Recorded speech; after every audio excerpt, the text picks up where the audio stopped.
know, 6 guys in the back, nobody driving. You're under your step.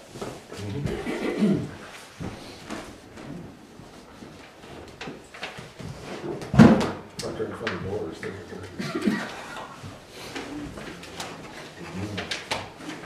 Consider it. Say the rest of the plaza. Say the rest of the plaza. Consider it. All day to get 3 foot inside the door and then figure out the wall's gone. Exactly. This clock doesn't start till 7. Yeah.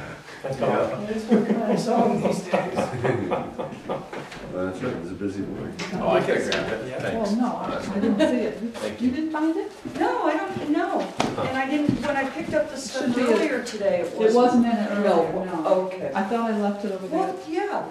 And, So I have one, I don't have more than that. I have one.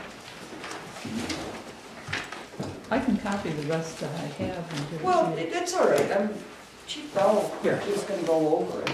Yeah. I got that page.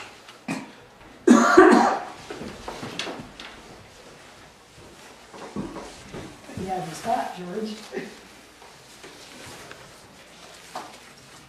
All right, we should get started.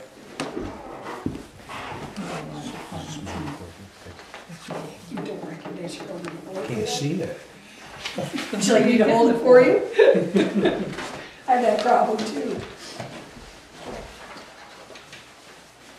All right, everybody all set? Scalpel told me Friday night I couldn't see it.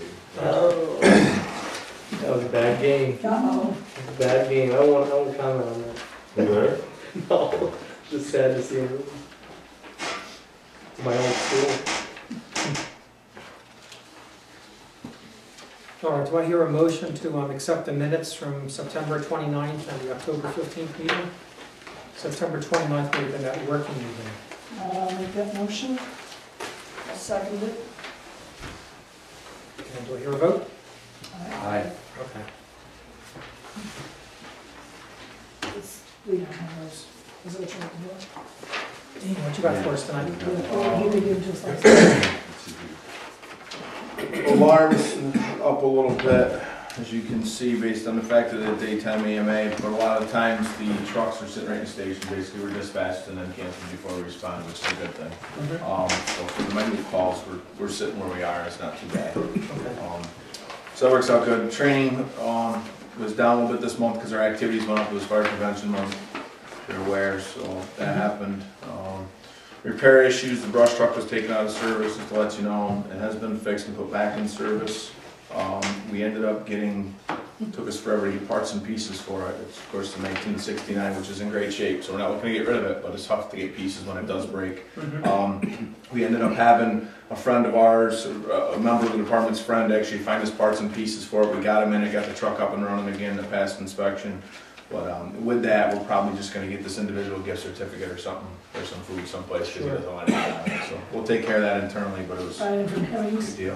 You buying parts from Hemmings? Yeah, yeah. Antique? Yeah. So the new turnout codes came that we approved last month, so those 3 are in. The bill should be there this month. We are going to order 1 set of bunker pants that we had a problem with. And then that should be it for the time being until we see if we're awarded the grant this year. So, we've got money to match our grant that we need to. So let's hold off any other 2 sets like we normally purchase. Fire station, the committee, just to let everybody know what's going on with that. From the village end of it, we ended up appointing myself and the chairperson, George Casey, talked about it. We've got past Chief Wayne Perkins and Firefighter Dwayne Culbertson. They both live in the village, and we thought that'd be a great opportunity to put them on that committee since they do pay taxes in the village. So they'll be part of the committee that's working with you. Right, correct. But basically the 2 members we took from our fire department committee itself, from the fire station, are those 2 individuals. Outside of the chairman and myself, we sit on every committee anyways. Okay. State fire schools we have going on, I mentioned to the mayor the other day, is the ICS 300. Over here, it's 5 days. It's during the evenings, Wednesday, Thursday, last week, Wednesday, Thursday, this week, and all day Saturday. Multiple departments are here taking it. It's something, it's a mandatory course put on by FEMA that says if you want money, basically you need to have this course as a chief officer. So we have that under motion. You're doing it? Yes, we're taking it right now as we speak, yep. So the only thing we're going to do is we're going to do a press release once we get done with the course. We're going to do pictures Saturday afternoon it is, my Saturday, so.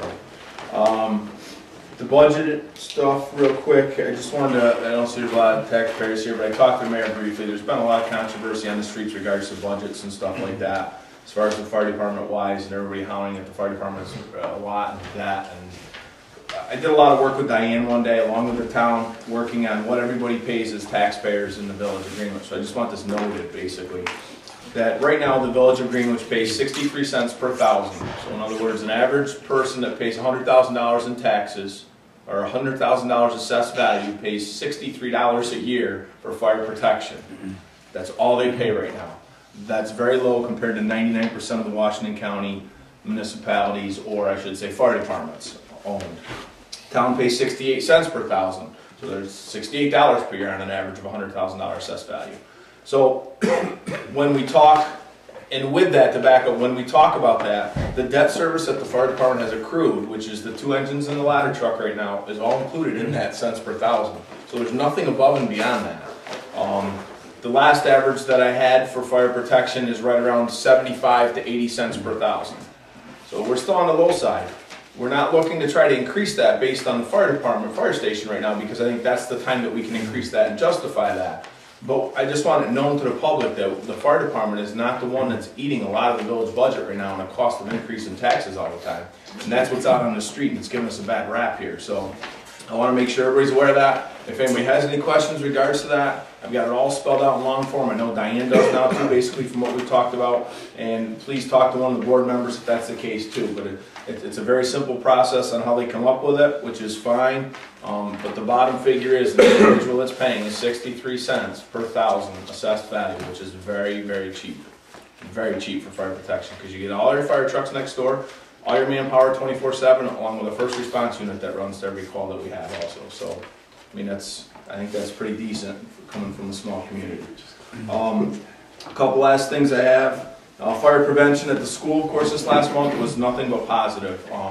Dort's husband, Kevin Shepard, Jim Elheim, and Mike Janevic did an excellent job putting it together. We actually turned it around in a 3-day process, basically, outside of some of the food corners and stuff like that, but they did a really good job.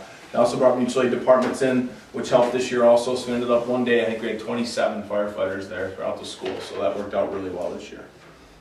We also got a couple individuals that already took the EMT school, plus George is recerting right now. So that's nice. We also have 2 members in firefighter 1, which is in Salem. So we've got a lot of vehicles heading different directions between the chief's car and the utility truck right now. It's working out really well with people taking different vehicles to get over there. Plus with the fire prevention, you're going to see the fuel went up. Plus there's fuel with the B32 or bus 32 on the fuel sheet. That right there is the fire prevention bus.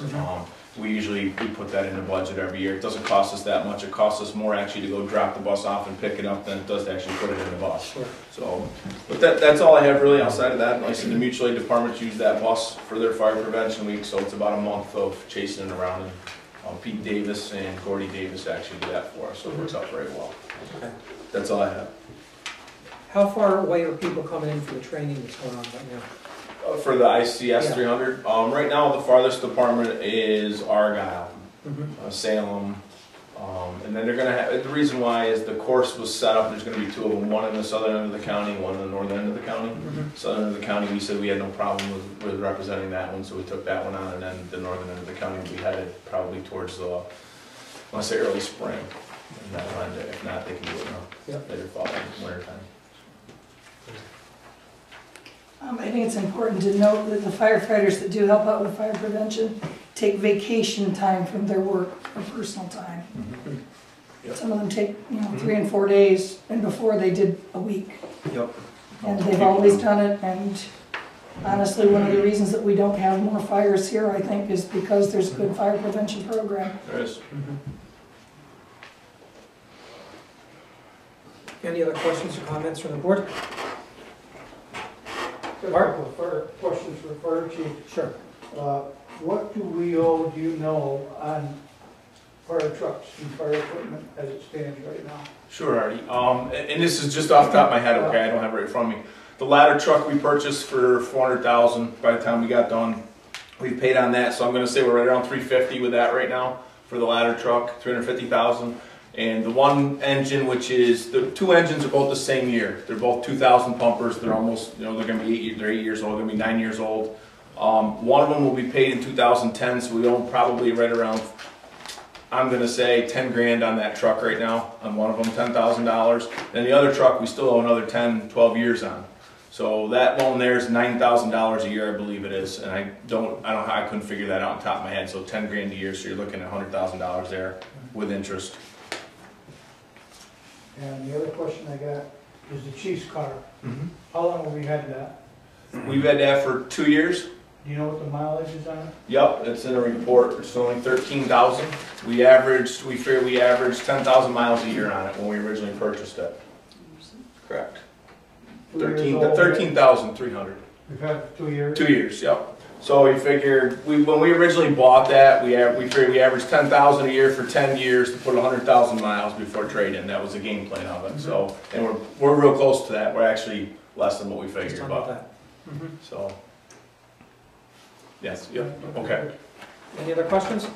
Yeah, I think it's important to know with that also that it gets driven to Montour Falls Oh, yeah. for training. Yeah. Yeah, it's not just getting driven around here, it's driven for reasons, training. To any of the meetings, I mean, if anybody has a question with that, feel free. I document every place I go with it. And if I'm coming to the fire station here, whatever it is, you know, depending on what we have going on in Fort Edward, what we have for schools, I mean, feel free to get with me by all means. I mean, I have no problems answering any questions regards to where it is or why it's there. Long way vehicle. Thanks, Dean. George, what you got? Your reports in front of me, I included in there our monthly incident reports handled by the department for you to look at it. That's what what's getting sent to the state of New York. I think there's 2 pages of that, and the other 2 pages of the actual arrest we did just for the month of October. So. It's there. It's what we send to the state. If you have a hard time digesting it, get with me and I'll walk you through it. But that's about it. That's all I have. Anything on Jolie?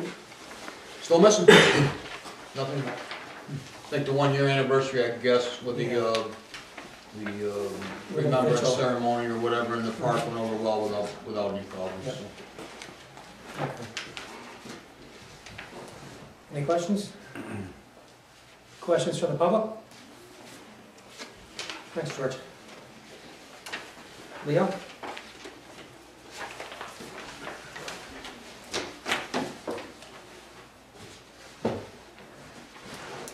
Just, again, we're going full bore on leaves. The guys, it's worked out pretty well this year. The guys build a new leaf box themselves, so now we have both trucks going.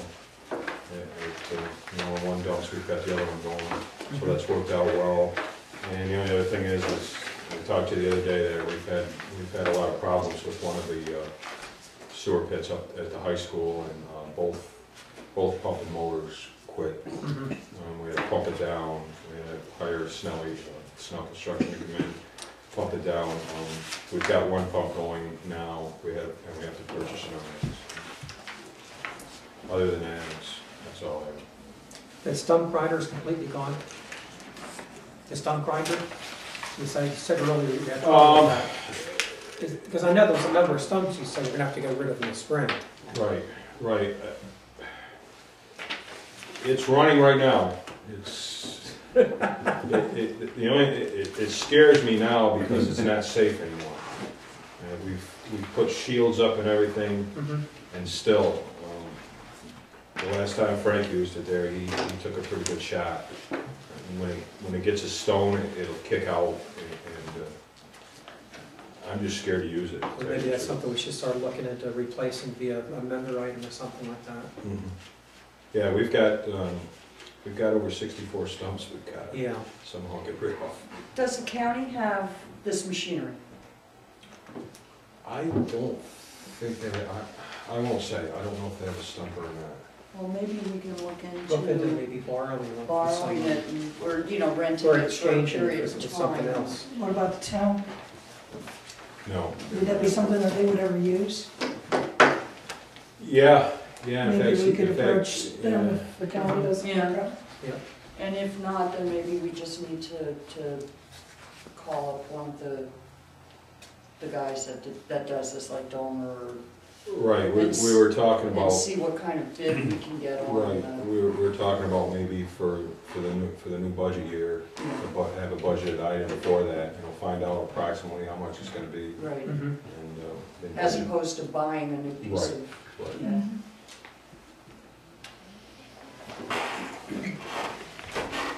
What was the complaint about the tree from Glens Falls Bank? Just, some branches were hiding the sign a little bit, so. Okay. Any other questions? Nope, okay. Mayor's report, it's pretty basic this month. I did meet with Marvin, who's here from Marvin and Company, and also with Kathy at the Chamber about going forward with the Main Street grant. And we were out walking the street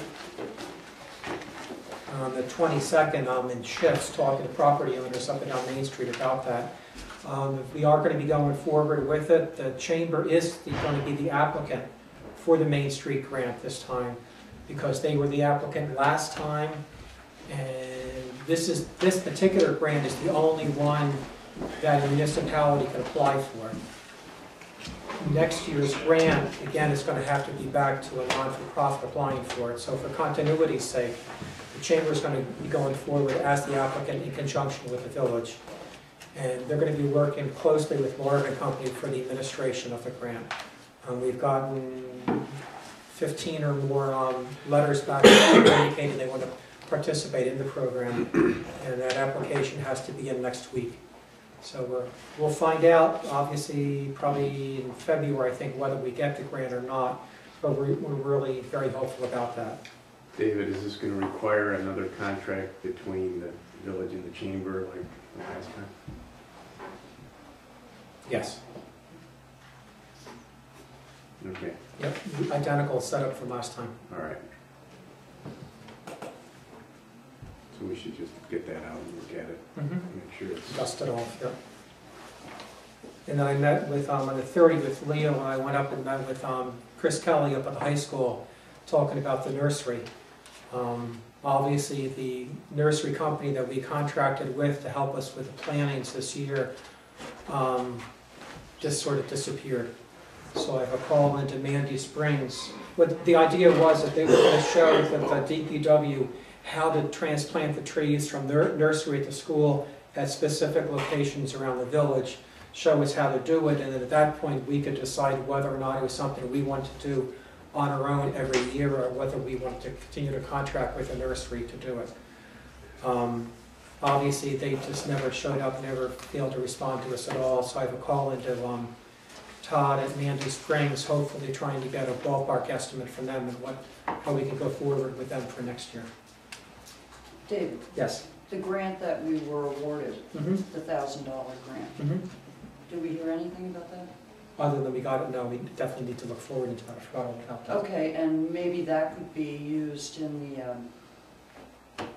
the nursery program. Absolutely. Good point, Kath. And on the December 16th, I'm attending a workshop in Saratoga Springs. It's entitled How Grants Work. Obviously, we're going to be, hopefully, when I was running, I said we needed to contract and work with a professional grant writer. I still think we need to do that, but somebody on the board needs to have a good understanding of what's involved with applying for grants, how to write them, and how to even research them. It's a very minimal cost. It's a half-a-day workshop. It's only $50, so it seems like a very reasonable expense for me to do that. Any questions? Oh, the other thing too is I am drafting the letters to go out to the architects that I interviewed regarding the footprint for fire department. Hopefully those will be going out the end of this week or early next week. And I'm also drawing up a RFP to go out to civil planning agencies to go forward with the beginning of a new comprehensive plan.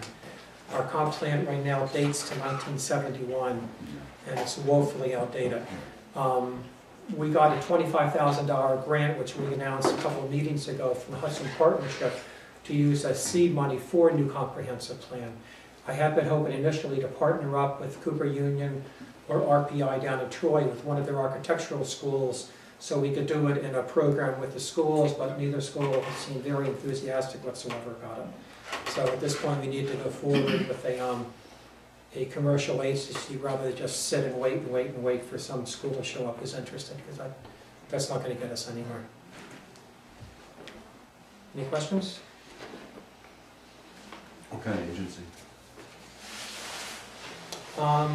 Couple people, I've met with Rob Camoin from Camoin Associates back in May. It's the type of work that he does, and he comes very highly recommended from Tom Richardson down in Mechanical. He's done a lot of work for them.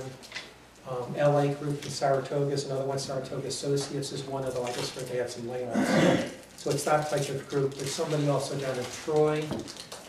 You might want to talk with ASA. They're involved in a lot of master plans. They might have some ideas about it. And there's also quite a few people involved in the Hudson Partnership that have recent comp plans too.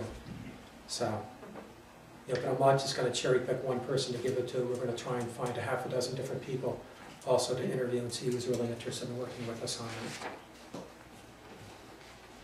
Any other questions? Okay.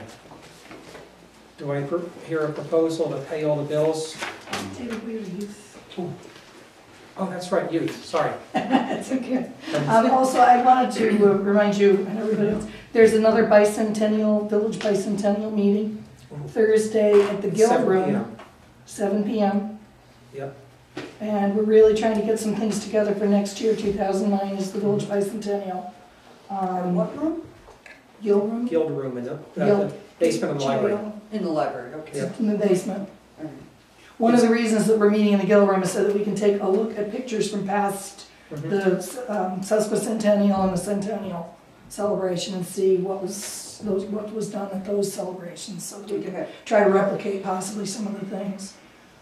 But you know, we're really trying to get some things going, and right now there are only about 6 people that are attending the meetings with any regularity, and it would be really nice to have some fresh faces come. And it should be really, really cool. Yep. There should be some really good stuff.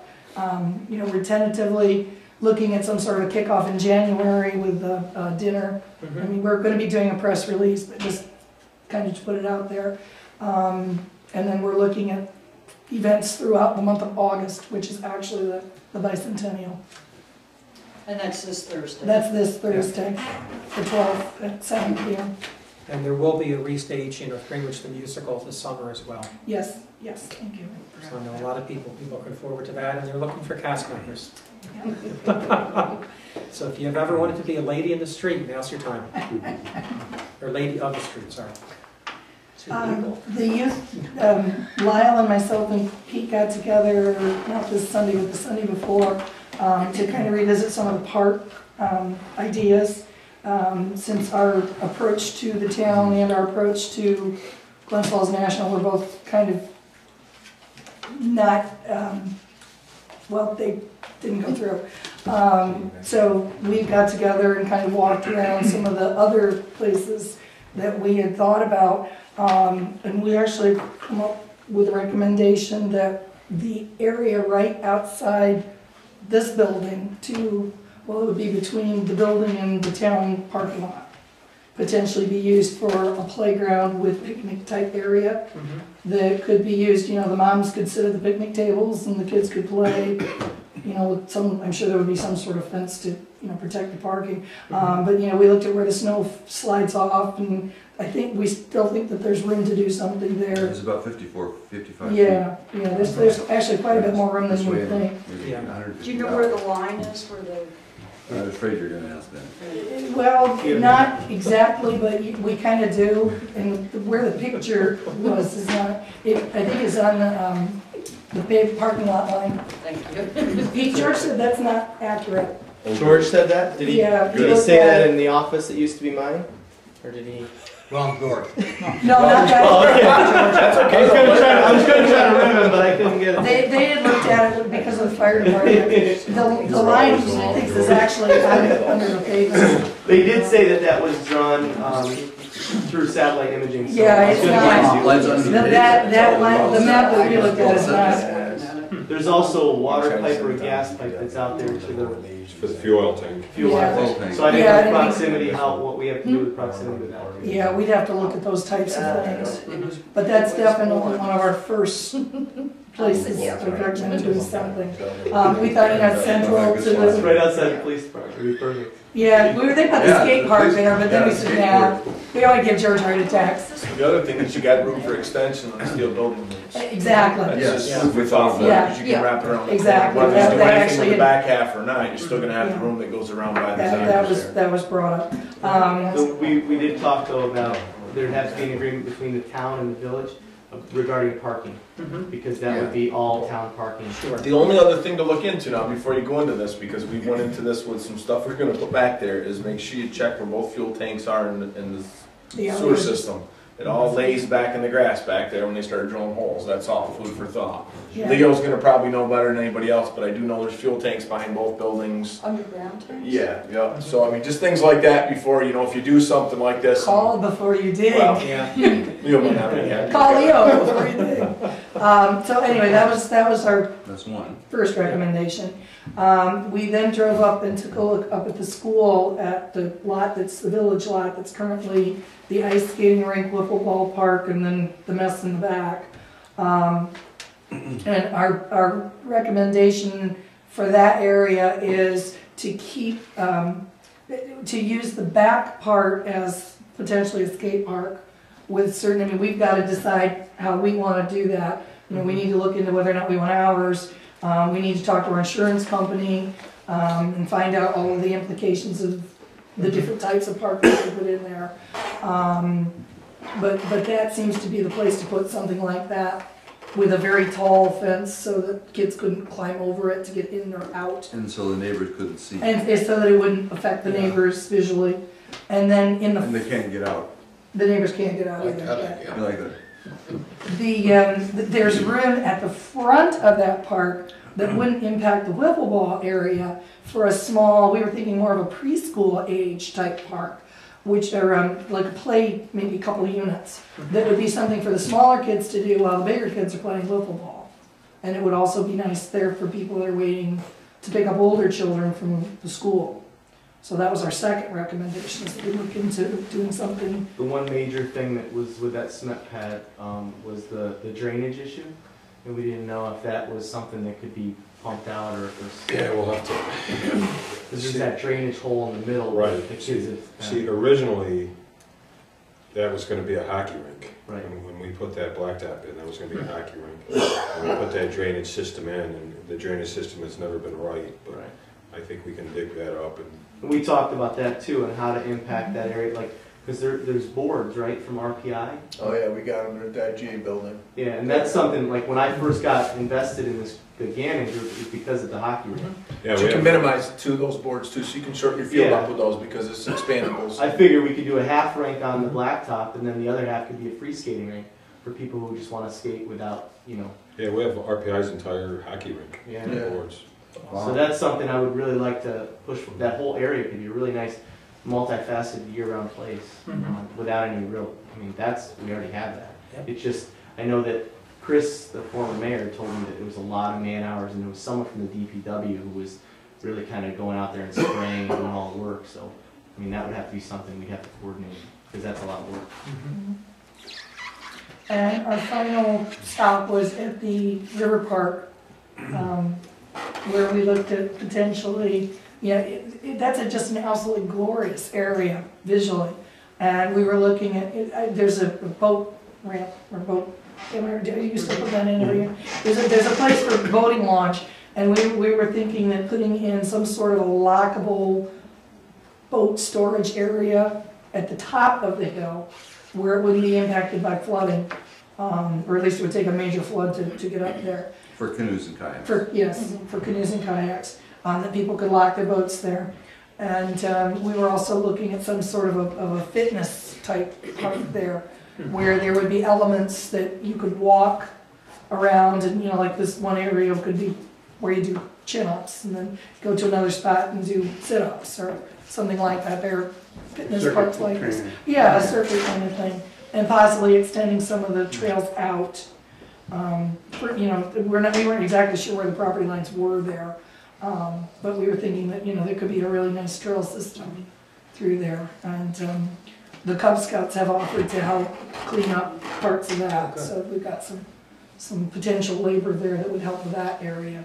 So that was our third and final recommendation from We did go the down folks the that got hollow together. as well, but we weren't. Yeah, we looked at the hollow, but we didn't have anything at this point that we really wanted to commit to, I think. Yeah, I think we have to find out from the DOT of the whole bridge project. Yeah. To do anything down there. Yeah, that was part of it, and just, Yeah. we don't wanna bite off more than we can chew either. But on the other hand, I think that looked like a nice little area that you could develop into a child's play area there in the Yeah. center of the, Yeah, Or you just for the gardens people that or are there, Mhm. Yeah. not necessarily to serve the people who come there, but just to make the place nice. Mhm. And I did, I brought along the thing for you guys to look at with tags on it with prices. Oh, great. Different playgrounds, everything from $17,000 up to 30,000. Anything more than 30 would tap out the budget that we created before. But there's a ton of variety, and then in the back of the book are fitness options for stationary elements. And there are also organizations out there that have these old fitness trails that aren't being used anymore. That could potentially, we could approach that as a donation. So we could, set up 3 or 4 stanchions. I just don't know, however, we had talked before about police coverage and things like that. That's outside of, that's a stretch, and I would hate to make a playground area a place that, is kind of out there, We talked about that originally with the cement pad, making sure there's proper lighting and all the trees are cut back. I would want to do the same thing down there at the waterfront, because that's it could be a pretty potentially dangerous area if it's not properly set up. Yeah, it's secluded. Yes. I think the next step then, Stuart, would be if you guys could come up with a proposal for when we can get started in the spring, and then some design footprints and a budget. My next question, I guess, would be, is looking at the idea of a nonprofit, do we want to continue as us doing this, or do we want to kind of hold off until the nonprofit is organized and let them contract with us to do these? I mean, maybe not for pay, but for just as part of the... That's not a bad idea. I think we can put that on the agenda to talk about next month. When Tim will be here, we'll have a full board. So we can think about it, the folks that are here can think about it for a month. And if you can just send like a couple paragraphs out about that, and then we can all come back with some specific thoughts about it and discuss it as a formal agenda item next month then. Okay. So we really don't want this to sit too long. We'd like to be able to make sure that we can, come April or May, as soon as the nice weather is here, that we have a plan in place to break ground on something. To break ground by spring, you need to order by January or February, just so you know, time frame wise. Sure. Because the town is in that predicament right now. They ordered equipment that was supposed to be set up for the summer, but it still hasn't come in. So, okay, just so you know. well, maybe... We'll make a decision next month. Yeah, I was gonna say, if we make a decision next month, maybe we could even, because my next question is, we had talked about meeting with more of the people who have expressed interest.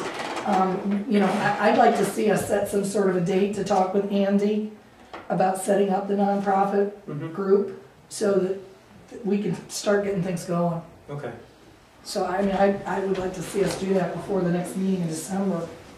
Great. Now, I don't know how we can do that, because I know you expressed interest in being present, and... Well, we can pick out a date for a working meeting. Okay. So And it's have a it be formal open. public meeting, but Okay. devoted just to use it. To the park? Okay. Do you want to do that? Sure, let's do it right now.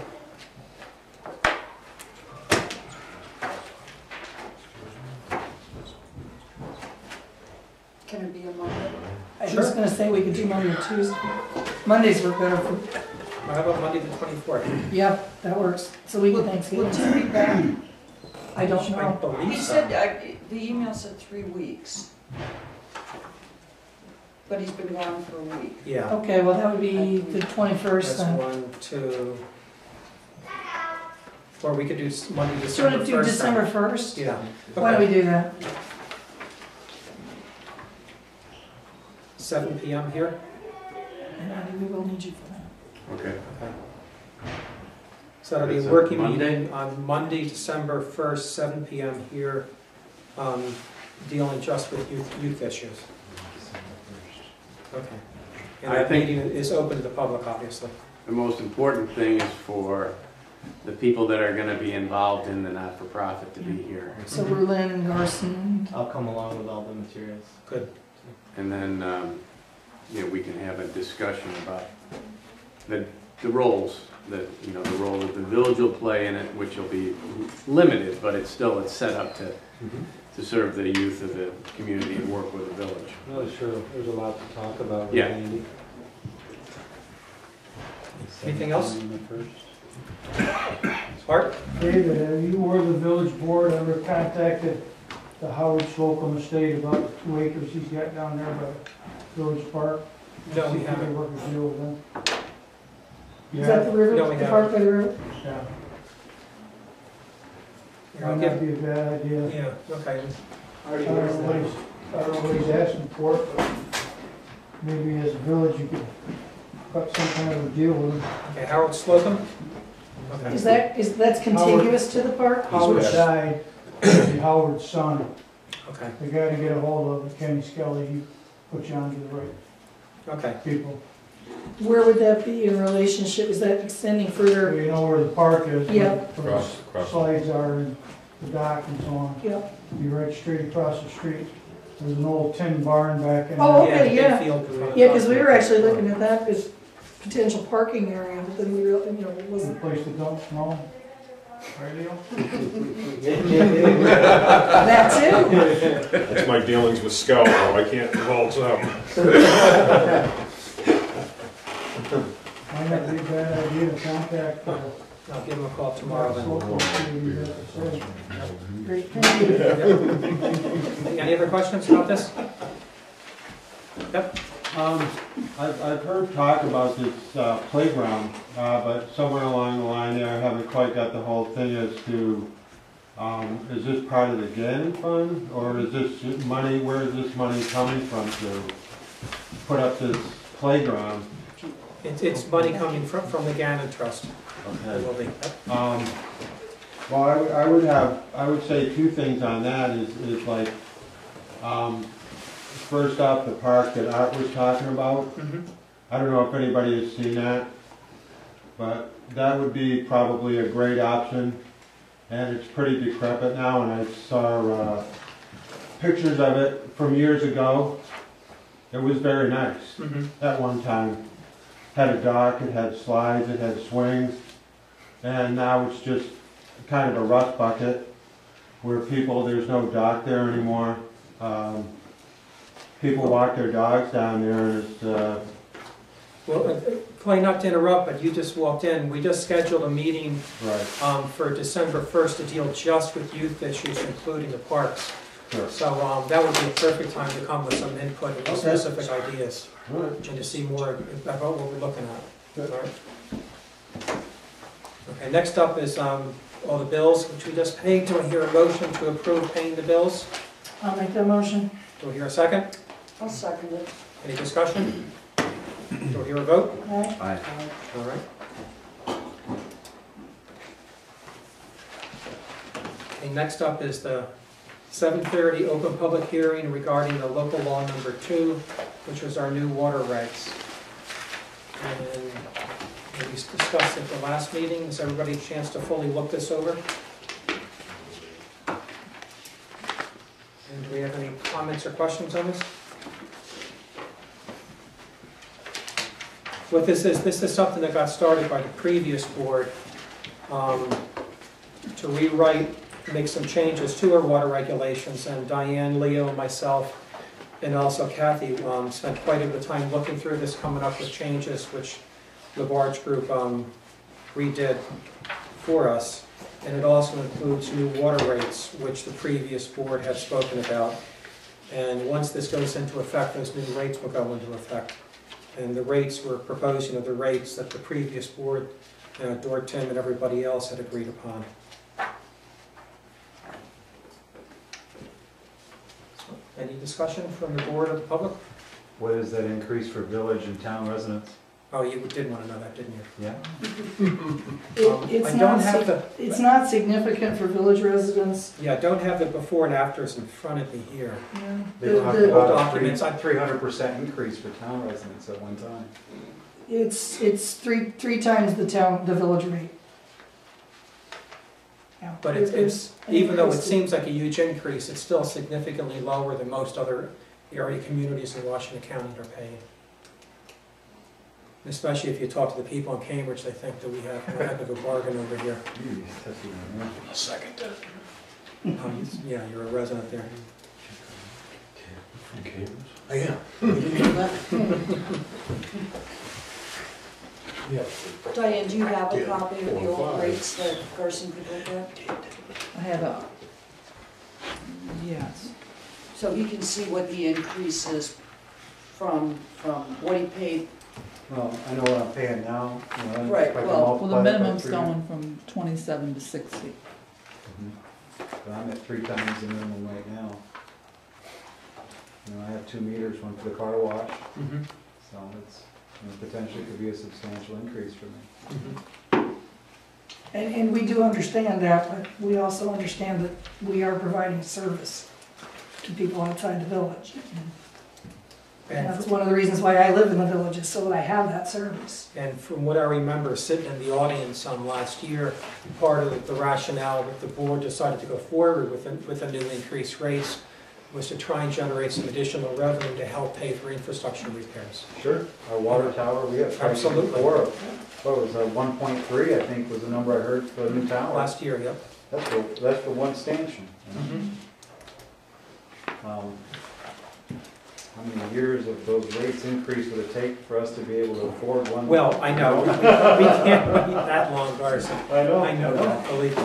And we were in touch with Gillibrand's office before, and at that Yeah, time, there wasn't anything they could... both Gillibrand, she wasn't able to get it, and neither was Betty Little. The Gillibrand's office contacted me recently and encouraged us to reapply again. We're automatically on the list. Did it again. Lyle and I will be meeting within the next couple of weeks with Gretchen Pinkel down at the USDA. I called her. She wasn't in today. We're trying to set up a meeting to talk about what type of long-term low-interest loans we could get through them. Obviously, we need to try and get some grants and some earmarks to pay for as much as possible. It doesn't sound like we're going to be able to get an earmark to pay for the entire water tower. Right. So we are going to have to finance some of it. It's still a huge endeavor, dude. But it's at the point now where we can't ignore it. It has If we to just be let a it sit up there and long-term hope that it plan. doesn't fall apart, well, one day it will fall apart, and then we'll be in a major, major disaster. But just to reline our existing, they wanted 500,000. And to reline it, you Just to have to reline put it. up a temporary Right. tank. You gotta drain it. Yep. Yeah. So I understand it's a huge endeavor, and Mhm. there needs to be a plan in place for a long term. I mean, we've got, wells that are gonna need to be, Mhm. relined and redug, and, our water mains, and I remember we talked about some of the age of some of the mains in the pipes. Mhm. Well, when I met 2 months ago down in Albany with the state, what they recommended, when I was talking to them about, there's a co-funding workshop for our Guida problem, they really recommended that we roll that program or that project into a new water tower. And so that's what CT Mail is doing now. They're drawing up the plans that we signed the contract with for dealing with the Guida problem with well number 2. They're also looking at resolving the problem with the water tower. Good. One of the things with that though, I guess, and I brought this up when Mike Schreiner brought this up last year, was that the only thing I look at as a village resident though is that I think we should look at the increase to be something that you do it a little bit at a time all the time, so you're proactively thinking about this rather than all of a sudden, boom, here's 3 times the average rate. That I guess that kind of hurts me, because that tells me that we've done absolutely nothing with it, haven't looked at a thing. Now all of a sudden, let's just up the rates because we need something. And that goes across the board, I guess, for anything that we purchase. That's just my personal I opinion. can't increase my car wash rates 3 You know, I times, mean- Dean, so. Right, I mean, and granted, I'm not paying as much as you are, but it's the point that I know Leo does his job and says this is what we got to do, and I'm not putting anything on village boards. I'm just saying, as a taxpayer, I'll take a little bit at a time as we go along. But all of a sudden, when you do nothing, and all of a sudden, boom, here's a big project in your lap that costs a lot of money. We're sitting the same with the firehouse. We haven't done anything right along, and all of a sudden, here's a big project. It's the same program. We gotta just stop getting away, we gotta get away from that. We can't do that. Well, We that's need to one of the just things sit here I and think look we're at- trying to address with this. But this outside rate wasn't just picked out of the air. Right. It was what researched other very people- carefully by Mike Shiner and myself. Yep. And what we did is we tried to bring it up to what other towns, what other water districts outside villages pay. It wasn't a number we picked out of the air, it was researched. No, and I agree with Leo. What I'm saying, I guess, is this year we'd be at this rate no matter what. My point is, if we went that way from 10 years ago or 5 years ago and started gradually increasing up to that rate, it's a lot easier on everybody than versus nothing, and all of a sudden, boom, here's a large sum. Because that's what people look at. They're looking at that bottom dollar when it comes out, rather than saying, I'm just getting a small 1% or 2% increase throughout the year. Well, honestly, We know for the the cost of village repairs is residents, more. it's not that much of an increase. I understand that, but it's still, the cost of repairs goes up every year. Ask Leo, it's got to. There's no way around it. So with that, then the cost of water's got to go up. You're paying for something that's got to be repaired annually, correct? Correct. I mean, so then it needs to continue to go up gradually. It's society. It's that way everywhere. And I'm just saying, do it that way versus one big lump sum. That just me speaking as a resident here. I just think that's the way it should turn. Any other discussion? Do you hear a motion for a vote? I'll make that motion. I'll second it. Any further discussion? Can I hear a vote? Aye. Aye. All right, motion's passed. Laws on effect. Next up, continue the public hearing of the proposed amendment of local law number 1, which was the leash law. We had this last time, and because of the general discussion amongst the board, it became readily apparent to me that it was not going to pass, so I simply withdrew it. But Kathy feels it's important that we at least put it up for a vote, and the trustees make a formal vote on this. So again, the specific language is local law number 1, 2004, section 3.3. The proposal will be that the law will now read, actions prohibited, it shall be unlawful for any person to, section B, permit or take an animal upon any public property unless the animal is in charge of a person of adequate age and discretion, able to control its actions, and is safely leashed. It's that last section, which is the addition to what was there before. So, any further discussion? I have a question Yes. on that. I have a question as to why it would be necessary to add if the animal is under a person who's of adequate age and the animal is in control of the person, why you would have to add the section that says, and be adequately leashed. It's just making it more specific. Well, that's what I'm saying. I would think that it would not be necessary to have an animal leashed. That's our opinion. Also, if you're taking an animal, say, to one of the parks down by the river, how can you have them on a leash and train them in the river? That's true. Kathy? Well, we had an incident, and it didn't turn out very well. And when the owner of the dog that got attacked by another dog called the animal control officer, the animal control officer did not respond. And so one day he grabbed me, we came in here, we read the laws that are on the book, and he was very insistent upon that we should specifically have a leash law. When we went outside and talked to Officer Bouchard, I asked him if he could write a summons for the kid who owned the dog, and he said no, he could not do that. So, having gone through this, David and I spent a lot of time with these people over this dog incident. We decided that it would be a good idea to explore the leash law in order to have a tool to control dogs that were out of control. The way the law actually is written right now, it's not very specific. And that's sort of the long and the short of the leash law. Also, you know, down on Main Street, from, you know, here down to Washington anyway, I guess, and then up around Salem Street also, we have loose dogs. And I just don't really think that that's very safe. But I think the first part of your law would take care of that. Except that if you ask a police officer to write a summons for someone who obviously does not have the dog under control, and they're saying, well, it's not specific enough, then it was an attempt to make it very specific.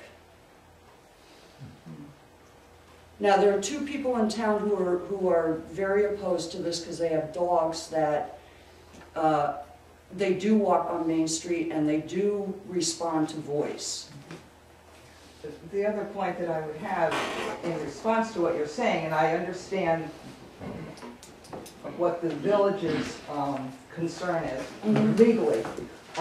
However, the short time that I've lived here, like 35 years, if there's one incident that can't be handled, I mean, it would seem that there would be some response to this young man and his animal that could take place beyond giving him a ticket. I mean, there must be some kind of conversation that could happen with him other than, you know, having to give him a ticket. Well, what kind of conversation can you have with somebody who is unwilling to leash their dog when it doesn't respond to voice command? You know, or when they say, oh gee, I didn't know that I had to have, you know, my dog under control. Yeah, this is a situation where a dog attacked another dog, severely damaged it, and has chased other animals literally up onto somebody's porch. So, and as Kathy said, we did spend quite a bit of time working with the person who owned the dog that got attacked, as well as our lawyer. It was a very significant expense trying to deal with this issue because we had no specific leash law in place. If we did, we would have been able to resolve it much sooner at a much lower cost to the village, I'm sure.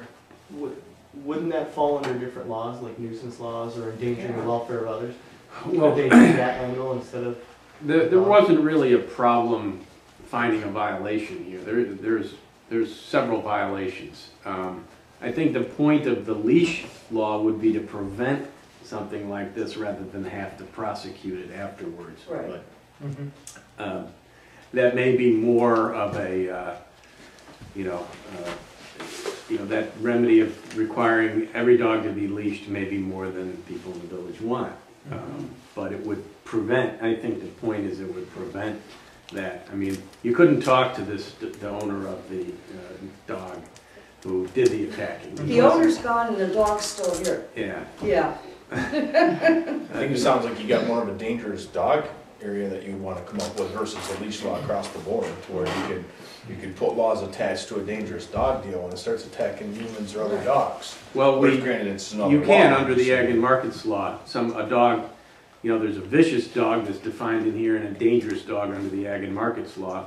And a dangerous dog is a dog that's done it before. We discussed that when the dog catcher was here, and he said, well, it's difficult to pinpoint one particular breeds, because he says 60% of the attacks were by Labrador retrievers, which nobody would tend to think are vicious dogs. So he said it was basically impossible to pinpoint. Just looking at documentation a lot. I mean, I know the police department probably documented it someplace, so that's what you do, is you can label it that way to where now he's mandatory to have his dogs on a leash at that point. Okay, so my point was that this kid was not being dealt with, and his behavior needed to be modified more than anything else. So if you can write a summons to a person, they're much more inclined to actually control their animal. That's all. And actually, he is required now, pursuant to the agreement we reached. He is required to keep the dog on a leash or fenced in. Can I just make one more comment? Yes. I just don't see that it's fair to the rest of the village and people who do properly restrain their animals to have to restrain their dogs further on a leash because of one young man, and there's several times that he has not been able to restrain his dog, whereas it seems like there is a way to take care of an animal who has been shown to not be restrained and has had several incidents. John, you got something to say? Well, after walking around the village for 37 years, going door to door, I had 2 incidents where dogs came through windows at me. The present dog person that you have, this happened 5 years ago now. The dog did it twice in 2 days. And I informed the village to have him come see me. I would have signed a complaint, I would have done it. The post office would have backed me. This guy never even showed up. The mayor never even spoke to him. And this guy's still working for the village. There is laws that you can get him on. Econ can get him. Like you said, Ag and Markets can get him. That's both have to get him. But to penalize everybody in the village for one bad dog isn't right. You know, there's a lot of people that have dogs, and I think the law reads that it has to be under voice command. And if that person's now outside and the dog's out by himself, not under voice command, you can write him up. Or, No, it says specifically in public property, not in private property. Correct. That's what that says there. But the old law, I believe, reads the dog has to be under voice command at all times. And so if you've got a dog that's out there, what I would suggest, find a proper dog catcher that's going to deal with these people. Well, that's something we've been talking about internally, Tom. Because I'm telling you, that guy's been brought down the carpet not only by me, by other people. And he, pays no attention. Any other discussion? I'd just like to say, it seems, either I'm missing something or it just seems like this is an enforcement issue. I mean, this is illegal, the dog was out of control. So the law needs to be enforced, it seems to me. Okay, But I it's stood with. hard to do it. I stood with But why Officer is that? Bouchard and the gentleman, and he point blank said no. And this is what started the whole, Bouchard said no to having a summons issued to the kid for the incident. And that's when the owner of the dog that got attacked got completely bent out of shape and started the leash law business. And harping and I mean, he didn't get any satisfaction from the dog catcher or the police in regards to the incident where his dog got bit in the face. That's all. George, do you have any reason why? No, I don't know. I can tell you that we wound up giving this gentleman a criminal summons. I can't tell you why, based on this one conversation with my officer, that maybe there wasn't enough at the time.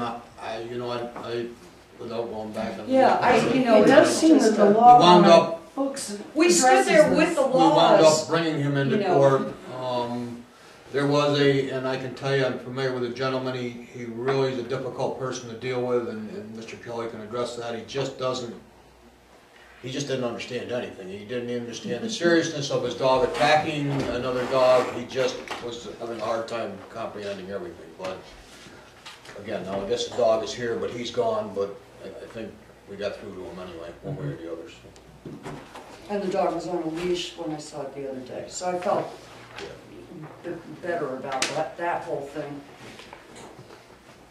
Any other discussion? Do we hear a motion for a vote? I'll make a motion. I'll second. Okay. No. No. Well, wait, what are we voting? Oh. Voting on approving Oh, and yes. amending the law. To institute a leash law. No, I vote against that.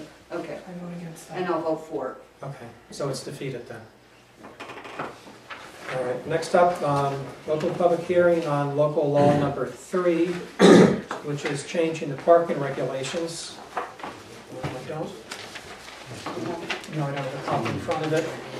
What we're doing is instituting 2-hour parking on Main Street from Bowery Park down to Washington Street, and then up Salem Street. And I'll read the specific part right here. The parking of vehicles on either side of Main Street in the village of Greenwich between the eastern boundary of Mallory Park on the west and the intersection of John and Main Street on the east, as well as parking on the east side of Salem Street from the intersection of Main Street to 35 Salem Street, and on the west side of Salem Street from the intersection of Main to the entrance of the Liberty Square parking lot for a period of longer than 2 hours between the hours of 9 a.m. and 6 p.m. is hereby prohibited except on Sundays and holidays. What this is basically the village instituted a no parking or a 2-hour parking law a couple of years ago, but never enforced it. So because of numerous complaints and concerns of business people around Main Street, we've looked into it, decided to enforce it. But we've slightly changed the area that's involved. And instead of going down Main Street all the way down to the bridge and then all the way up to the library, we've shortened the area and also included it up along Salem Street. So we discussed this last time, and we're here to be able to actually take official discussion and a vote on this. Kathy, you want to speak to us a little bit? Because you're a business owner downtown as well as a trustee. Yeah, and I'm the one that doesn't have any problem with the parking, but I appreciate that that other people do. And the problem really centers around the intersection of Main and Salem Street, and that's you know, it's bad because of the gym, because of the pharmacy. There's all the employees come and they park on Main Street, running down towards Washington, and the merchants don't have any parking for people. For their customers. For their customers, right. So, Sally Teft approached me about extending the parking up to the Journal Press just on the east side of Salem, and then the 2 spots on the west side of Salem Street to the side of Trusco Bank. So the parking would not be, it would just be that one slot in between the driveway of the bank and the corner, and then around from my building up around to the Journal Press, and then down Main Street to Washington. And again, the primary motivation behind this is to try and make sure that there's a constant flow of open parking spots, so that the businesses that are downtown in these really hard, difficult times actually will have some open parking spots for customers. Because right now, again, as Kathy said, just to reiterate that, many times there's people, either business owners or employees, that are parking right along Main Street because it's quick and convenient for them to walk inside and not leaving any spots open for potential customers. And the last thing we want to do is to drive away business from our once vibrant and hopefully once again vibrant downtown. Also, I have tenants, and they are not, I can't force them to not park in front of other people's businesses. And this goes to the heart of really the matter, I think, is that between the pharmacy and their employees and all of our tenants that we have that live on Main Street, that park on Main Street, it's just created a, you know, a bad situation. Where do we think those people, or the employees, or the tenants, if they're not going to be able to park in this 2-hour area space, where will they park? Are we moving the problem just further down Main Street, or are we thinking beyond that? Like, where are they going to park? That's my question. I would say that the whole parking thing is something that's been talked about for forever and ever, and we still don't have a solution to it. And you know, there are parking places in town that can be rented. So, I mean, that's one solution, and that's what Sue at the deli does.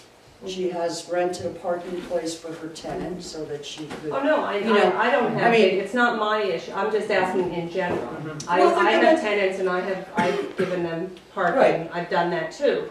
But I'm talking about the employees, for instance. You mentioned the employees of the gym or the pharmacy. Well, the pharmacy has the most employees. Yeah, so I'm just wondering, will they move down the street, or has anybody discussed it? You know? Probably. They actually have parking behind their building. Well, not really. I'd More to like see. to address that. I own the building, the big building, the Walmart building, where the barber and so on is. I have a right of way that goes behind John Rich's building. They park in it, which landlocks me and my tenants. So when I begged John to try nicely to get the people to park, we do get around them now, but the minute we say they can't park on the street, they're gonna go back there, and then they lock us in. And the real issue is that a lot of apartments have been created, and new businesses have been put in buildings to the point where the parking is terribly saturated, and that is one place where it is. And it's a difficult problem. Yeah. But I think if you had signs, at least in the front of the businesses I have, it really would help. Well, that's the whole point. Once we pass this, it won't go into effect until we actually put the restricted parking hours up. I did have a meeting a couple of months ago with the owner of Flynn Brothers about the possibility of signing a great long-term lease with them for a parking lot behind their building. They weren't agreeable to it. So as we go forward with the new comprehensive plan, that's one of the main issues I want to identify is where we can create off-street parking, not just for business owners, but also for people that own property in the downtown with second or third floors that they need to rent out, that they could, we could devote some of that parking to their tenants. So they could rent it out as apartments. First of all, check the field that's farther out. I don't believe Flynn Brothers owns the whole field. Double check The other, that. the other part of it is Telephone owned by company? the phone company. Yes. Correct. So just check into that, because I do know we talked about that for a while, and there's a large area I believe the telephone company does own. Did you check Verizon or whoever they're, whether it's I'm just bringing that up. Yeah, because that was the other thing. I think we knew Flynn's didn't want to do it, but Verizon, I think Jim from years ago knew that they had owned it. That was so one. the property boundaries were the question. Right. And that would give you access through the Hill Street side of it, even though Flynn's wouldn't want you through if that was the case. So just check with them first of all. Second of all, I guess my question would be is, if that's the case, is the police department going to enforce this, and who's keeping track of the 2-hour period? Yeah. Because that's going to make a mess for, and I'm looking at it as saying, if I park on Main Street, or as a cutie standing here saying that car's been there for 3 hours, are they going to sign a complaint, which now is going to take their manpower and put them into this nonstop? I'm just asking that for future, because are we really correcting the problem here, or are we wasting law enforcement time instead of just finding a parking area for everybody? I guess that would be my question to the village, because we have to put up signage, which is going to cost money. We're going to take patrols and put them on the beat, because now we've got signs that we've got to maintain. And you know this is going to be a war for a while in the beginning, right? I mean, I'm just looking at maybe we look before we make this law. This is just my opinion as a village taxpayer. Before we did the law, the law's already into effect. It is already.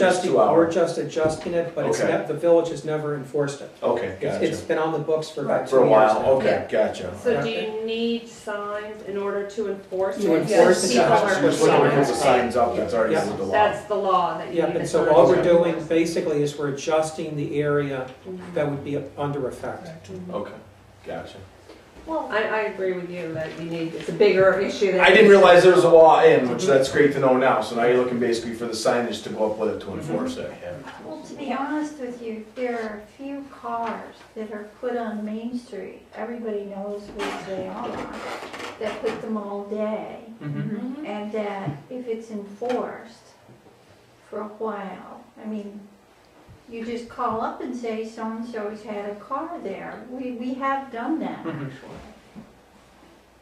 Where people leave a car for 3 days in front of the business.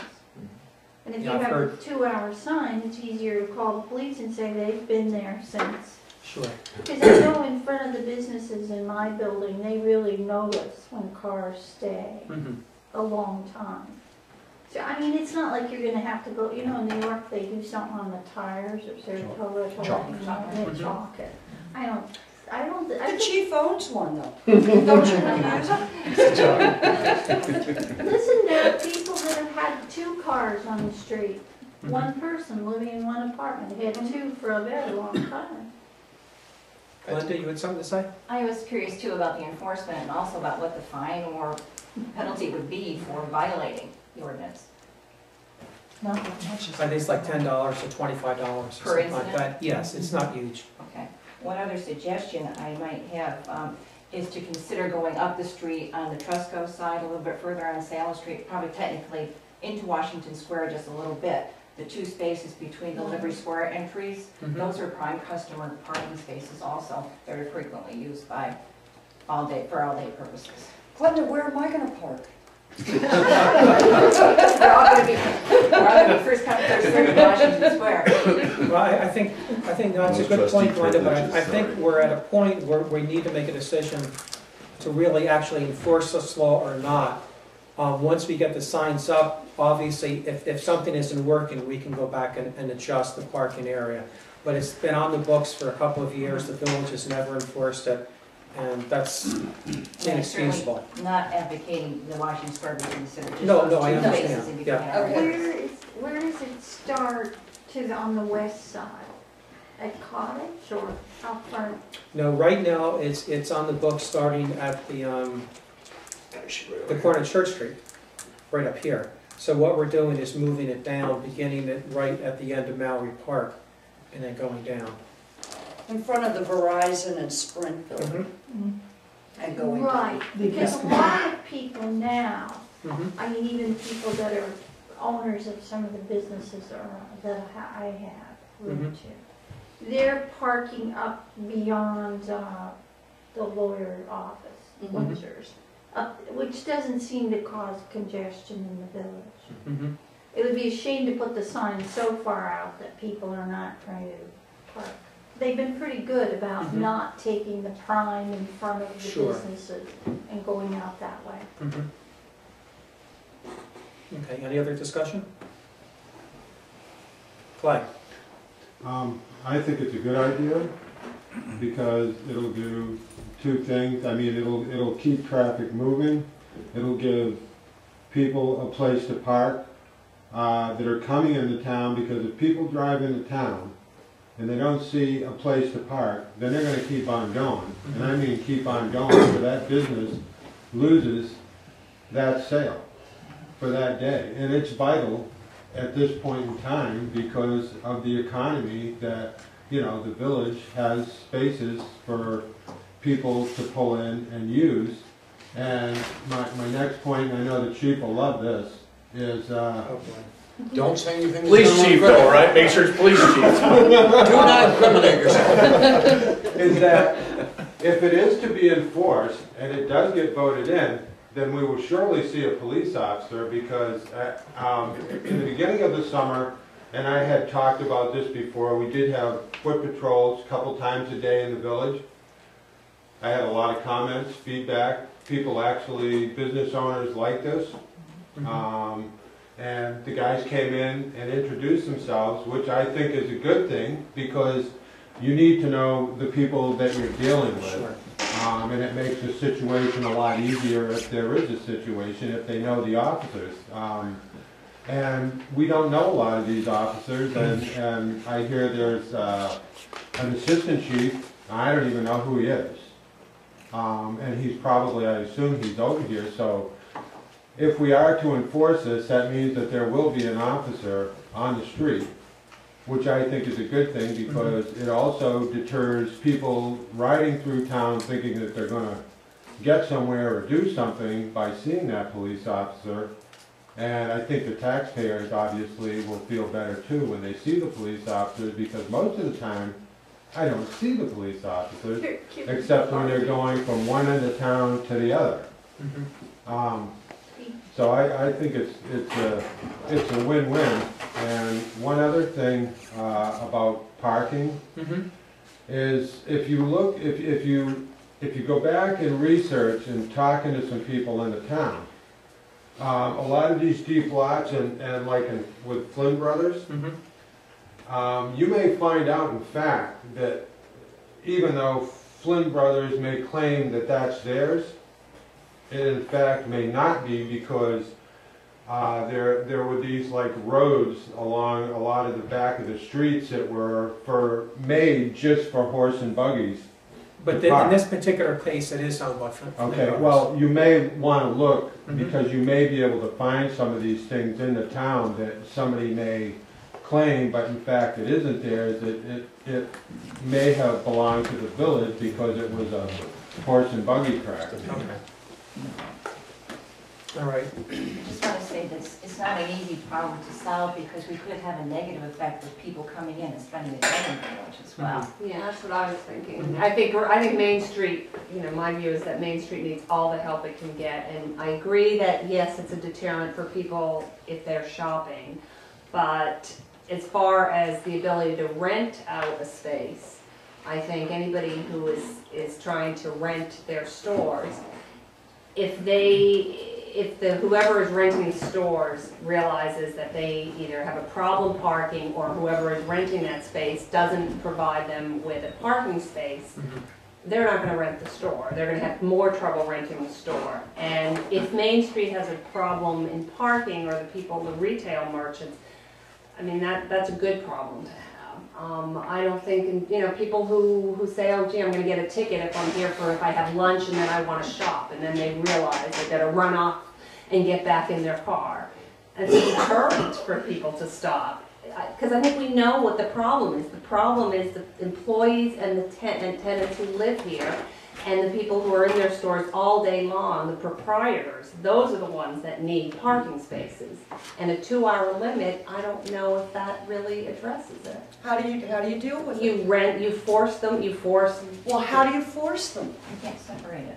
No, I think well, maybe, I don't know how to, but I think in terms of apartments, you're talking about apartments, they have to provide a rental space. They can't create an apartment without creating a parking space. If it's a store, you know, they have to provide if they're renting it, they have to provide their tenants a parking space. And maybe that's where, you know, the village needs to, or the employees, or... Well, that's why we've been looking into try and create off-street parking. That ultimately is the best solution, but we're not to the point where we can do that right now. And again, this is an issue that's been brought up to myself and all the trustees over and over and over again. Are we going to enforce it? Should we or should we not? Should we or should we not? And we finally need to go forward with it. It's unfortunate that we have to enforce consideration. Yeah. It really is. But you know, we're certainly not the only local village around here that has restricted parking laws in the They town. have it in Cambridge. Yep. And I got a ticket once. Because I didn't realize it. I also think that if you want to be on Main Street, then you'll go back to your car, and you'll maybe have to move it to another spot. Sure. But I've spent many days where I put quarters into meters.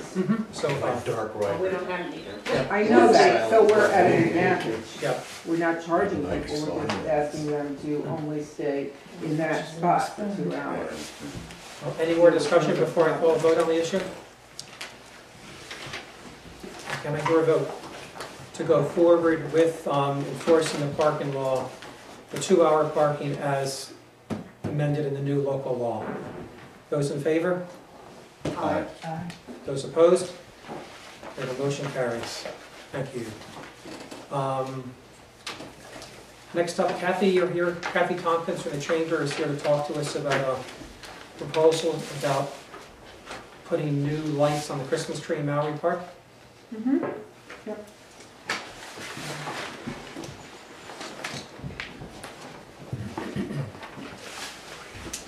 I don't know if we have the paperwork on this. Is it the downtown decorators? Yeah. Yeah. We do. I have, I don't know. I made the OEC print out. Yeah. I do have. Okay, well, let's see. As the Chamber started planning for community caroling in the park on the 13th of December, we needed to address what to do about a situation that arose last year, which was the Lions, who have graciously decorated the gazebo for many years now, and they've lit a tree and put it in the center of the gazebo. And last year, when we brought in students from the school to accompany caroling, we needed to move the tree out and then move it back in. And quite honestly, it was never quite as straight as when they set it. So the committee thought, well, we'll speak with the Lions and maybe they can put it outside of the gazebo. And then I got to thinking, well, for many years, at least for the first 15 years that I lived in this community, there was a large tree in the park that was lit. And the Lions took that responsibility on as well. And for a variety of reasons, they discontinued doing that. And I'm not, the tree grew.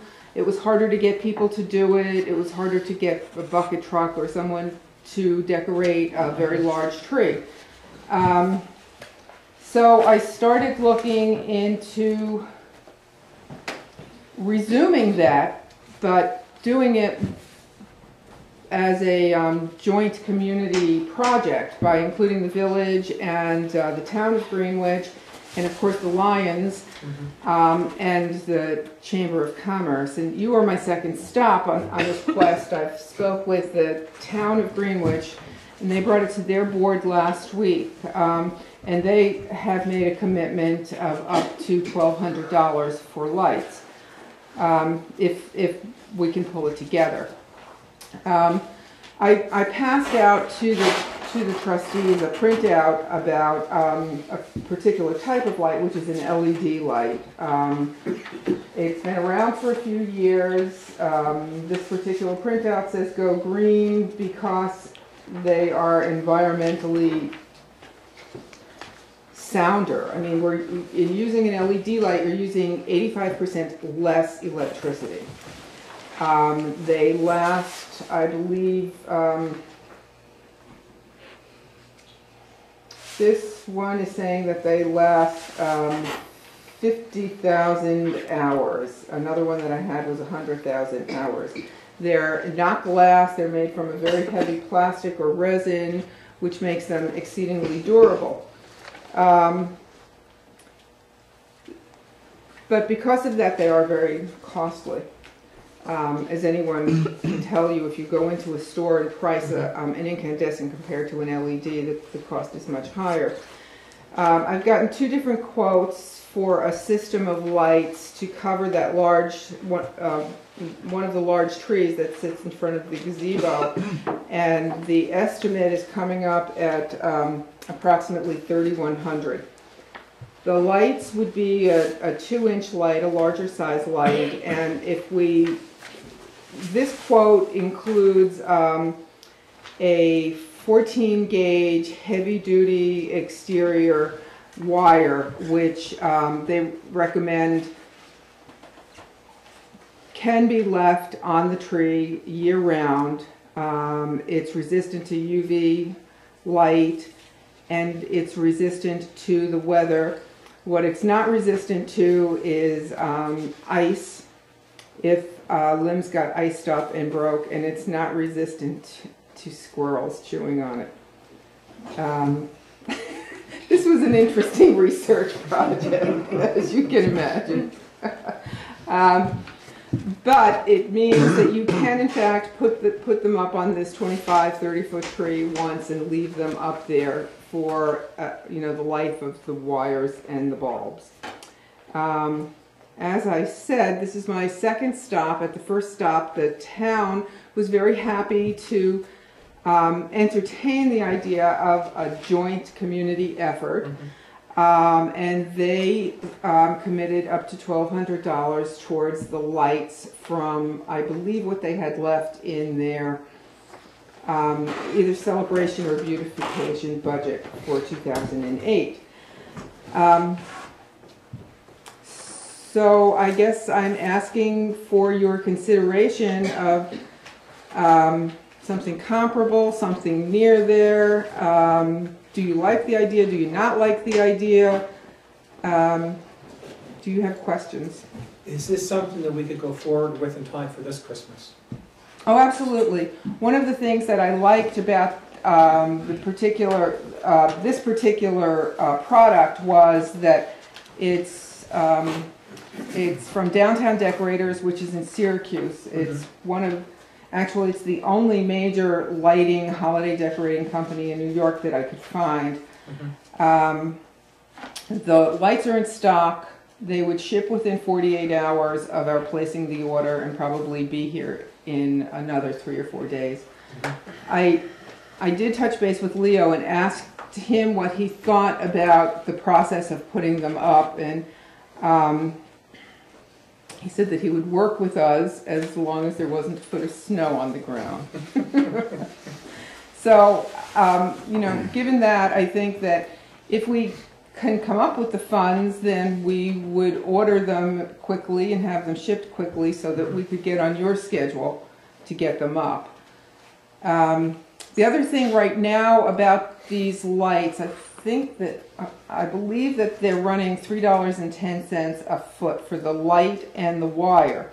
And that includes approximately a 25% subsidy from NYSERDA to Downtown Decorators to encourage people to use this type of lighting because of its efficiency. And, you know, most likely it's something that they will have in stock. And if we found that we didn't have enough or we wanted to do something else, we can certainly go back to them another year. Yeah, Kathy and I had spoken about this last week, about the amount of lights, and I agreed with her that this seemed like an appropriate amount to cover the tree and make it look nice. The last thing we would want to do is come up with a smaller budget for it and have it look really, really barren. Because then it really wouldn't look nice at all. If it turns out that if we do decide to go forward with this, and it does happen that there aren't enough lights, and certainly more could be purchased next year. But this seems like it would be a reasonable amount for what we would need to do to make the tree look really nice for the holidays. And I can remember when it was lit on a regular basis, and when all of a sudden it wasn't there, there was a big hole in the tarp, I thought. Well, as the chamber, as the organizer of the caroling, I don't know how many times, but many times we've been asked why isn't the large tree lit anymore. And not in a criticism, but as a concern. People would like to see that again, I think. Kathy, you have a second bid in this? Second bid is, that was interesting. There is a second bid there, but it's not for the same, it comes down to it not being for the same product. When I pushed them on it, they're working very hard to undercut the Downtown Decorators on the price of their bulbs, but they don't have the same 14-gauge wire, heavy-duty wiring available. So it's really not a comparable quote. Okay. And then, David, have we addressed the electricity yet at the gazebo? Yeah, Dave Hall should be working on that. Okay, good. Yeah. Is this something that's going to have to be put up and taken down every year? If you go with this particular product, it can stay up because it's the 14-gauge heavy duty.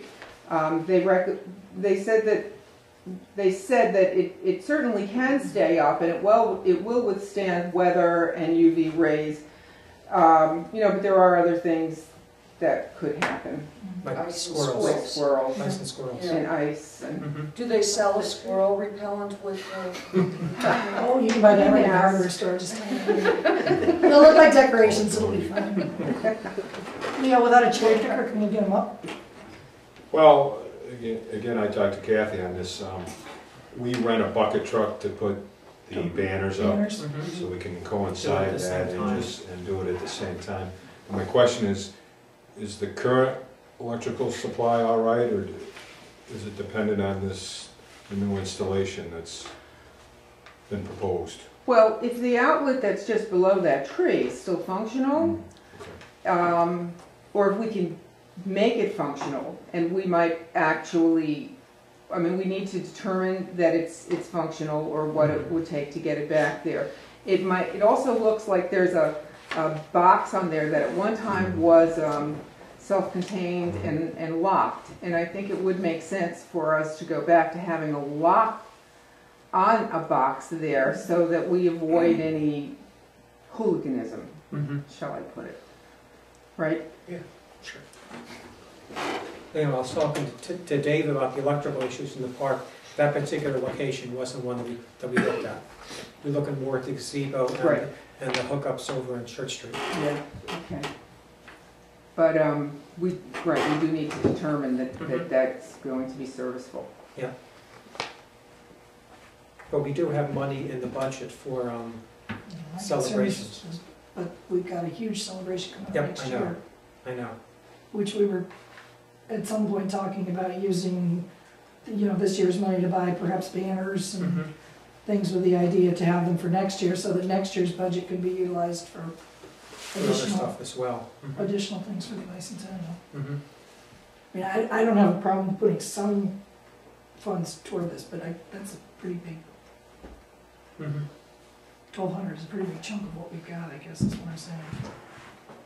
Is there another number you would be comfortable with? 500? How much is in our budget?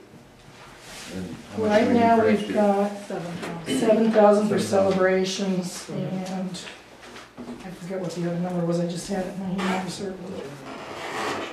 There's nothing. 1495 in community beautification, but some of that does go towards our little flower picker, doesn't it? Yeah. So, Yep, in fact, her budget seems up at this point. well, that's what she does, and that's what we pay her for.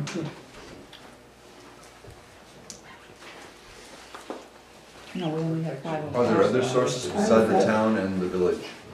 Well, I'm going to ask the Lions, I have already sent them this presentation, and I wanted to see what took place here so that I could go to them with some additional information.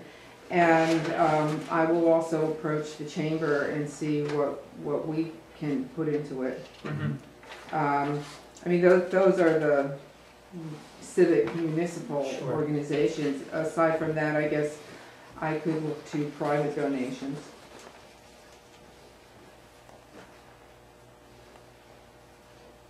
Well, my feeling is it's very important to have that, Mhm. and I think we should hold up our share. I just, like I said, we've got 2,500 committed potentially for a fireman muster next year, we're looking at banners, Mhm. This wasn't something we were expecting. True. But this will reap benefits for many years. I like that Christmas tree when I was up there. Is the tree lighting going to be the same time as the You're right, caroling? we gotta watch our money. We would love to be able Yeah. to do that. Because that's what's happened in the past. Well, yeah. Yeah. Right. So we would get it set up before the 13th of December. Give it a test run and When do you usually hang the banners, Leo?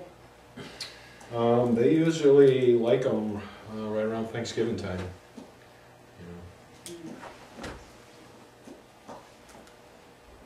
Well, I think the least we can do is certainly match what the town has given. The Doherty just means we'll have to do extra heavy fundraising for the bicentennial Well, then. But look at our economic climate, we're dropping $3,100 for Christmas lights. No. Well, it's 1,200 for Christmas lights. Yeah, we're the real beneficiary of it. when you think about it. Well, others are as well. True. And the town has more money than we do. So I would say scale ours back at least somewhat. I mean, I'm only one here. Any other discussion? Do we want to take a vote on this tonight? Seems like if we don't take it tonight, then it's not going to happen this year. We better do it. Yeah. Yeah. Let's vote. Okay, so I'd like to propose that we match the town's bid of up to $1,200 to help in the assisted cost in this. Do we hear a vote? Maybe we could modify that. If other sources step forward, then we could make up the difference up to 1,200. Okay. Would that be reasonable?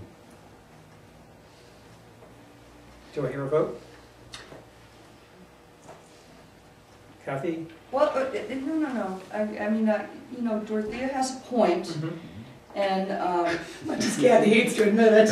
Well, that's not- I can tell the way she said. no, I would like the lights. But you're the on one that's tree. always complaining about spending money. Yes. I'd say that we should cap it at 1,000, with 500 coming out of celebration and the remaining I actually could live 500. with that. We don't Okay. have No. 500 in celebration. We don't have in celebration. There's Oh, 7,000. We have- what was it? We don't have beautification. Right, well, there's, In celebration, there's more. yeah. There's 7,000. There's 7,000. Yet. Well, it says that we have 505 in community. That wasn't we including spending. Sarah's, Oh, Summer the one that stuff. we paid yeah, today? then. Okay, okay. Well, I think that, and then we'll turn the Christmas tree on During the during celebration. the celebration. We can You replace bet. some of the lights with red, white, and blue. Yeah. There we go. Okay, so that's a compromise then. We'll 1,000 is fine. propose spending up to $1,000 towards it, and Leo's, the DPW's fine will be considered an in-kind service donation.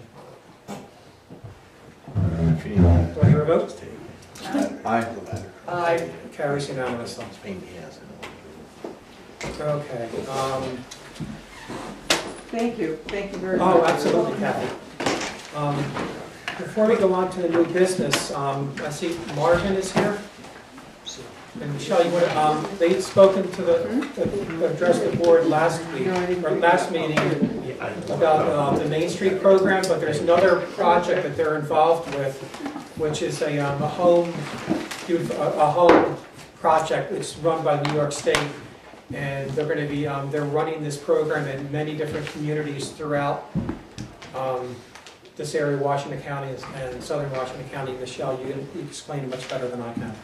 Hi, thank you very much for having us back again at yet another meeting. Marvin & Company is currently administering a New York State home program in the communities of Argyle, Washington County, Granville specifically in Washington County, and also the town of Saratoga, the village of Victory Mills, and the village of Schuylerville. They're doing the same program, a countywide program for Saratoga County, so it's in and around this community, and it's going really well, and we would really like to do something similar here in Greenwich. The home program is funded by the New York State Division of Housing and Community Renewal, the same folks that funded your Main Street grant in 2005. Basically, it's a home rehabilitation program for single-family owner-occupied housing. The income requirement is 60% of the median income. That works out to be approximately $24,000 for one person, $36,000 for a family of four. And we could target the entire village, so it would be a village-wide grant. What we would like to do is, if the village would like to resolve to hire us for both the grant writing and the program administration, we would love to do the grant writing free of charge and be paid just the program administration. So that way it would be absolutely no cost incurred to the village. If the award is given to the village, then all of the costs of running the grant are covered by the grant. So again, absolutely no cost. And what we would also like to offer is that if your proposal this year is not awarded, we can resubmit the grant completely free of charge as pretty much as many times as you would like to have us keep doing it for you. Mm-hmm. Hopefully it would be funded. It's a very competitive grant, but we have never not gotten one that we've applied for. So we're hoping to keep that streak going. And what cost is there to the homeowners? There is no cost to the homeowners. There is no match requirement. All that we require, other than income eligibility, is that they remain in the home for 5 years. We file a declaration with the county clerk's office to ensure notification if they sell the home. And then there's a lot of gray area there. If they sell the home for medical reasons, if it's an elderly person who goes into a nursing home and the home is then passed on to the children or to the spouse, the state doesn't really want their money back. The reason why the declaration is filed is because they want to make sure that the state is not subsidizing housekeeping. Sure. Once they stay in the house for 5 years, it's called a deferred payment loan. So basically, it's as if we're giving them a loan. It's reduced by 1/60th per month of occupancy for the 5 years. So if after 2.5 years they decide they do want to sell the house and make a profit on the house, they only owe us 50% of what we originally put into the house. After 5 years, it's nothing, it becomes a grant, it goes away. What types of specific home improvements have been done in the projects you're overseeing? Just so people have a better idea of what you're talking about. Mainly it's addressing code violations and health and safety issues. We also are focusing a lot on energy efficiency. So one of the things that we'll do is do a complete home energy audit free of charge, and that gets put into the work write-up, any energy reduction activities that we can do. And these can be putting in Energy SAR products, boilers, windows sometimes. We do a lot of roofs and windows. We do a lot of either clean and tune of heating systems or just completely replacing the heating systems. Tankless hot water heaters, which can save a great deal of money. So things of that nature. I'm sorry, what did you say the cost to the homeowner was? Absolutely nothing. Nothing. Nothing. It's a 100% grant. All they need to do is stay in the house for 5 years. And again, that the amount that they would owe if they sell the house is reduced monthly for the 5 years. So even if they decide to sell the house and pay the money back, they don't owe as much as they would. And the idea is that the declaration doesn't affect home equity. It doesn't affect the personal credit. They can, if they already have a mortgage on the house, they can refinance their mortgage. It really doesn't affect anything for the homeowner other than the state doesn't want them to make a profit off of the equity that they've then put in the home. And when would the application have to go in? The application is due in March. The request for proposals actually isn't coming out for another few weeks. It'll be out in December. So we're looking at about 4 months, 3 to 4 months to write the grant. And in that time, we would start off by doing a windshield survey of all the owner-occupied structures, or all the single-family structures in the village. And you would start writing your grant, and you would, of course, get the opportunity to read over it before we submit it on your behalf. And when approximately would you hear, if we applied, that we would get the grant or not? When would the decision be made? Usually like about June? midsummer. Okay. Usually here around the end of June, beginning of July. The contracts generally come out from the state about this time. We're still waiting for the contract for the ones we got last year, but they tell us they're coming any day now. You would realistically have a program up and running with contractors out working on houses around December 09 to January 2010. And who selects the contractors? The contractors are selected through a competitive bidding process. Any contractor that is willing to carry insurance and get lead-based paint safe work practices training is eligible. So we use local contractors from the area, and any contractors from this area that are not already participating in an ongoing program are welcome to fill out the 2-page contractor application form. Wow. And we will also offer them the safe work practices training. Generally, it's free of charge. The state actually gives the free classes around the state. Now, how much help and assistance would you need from the village in going forward and writing the grant and your interviewing, or is that something that's all going to be done internally by you guys?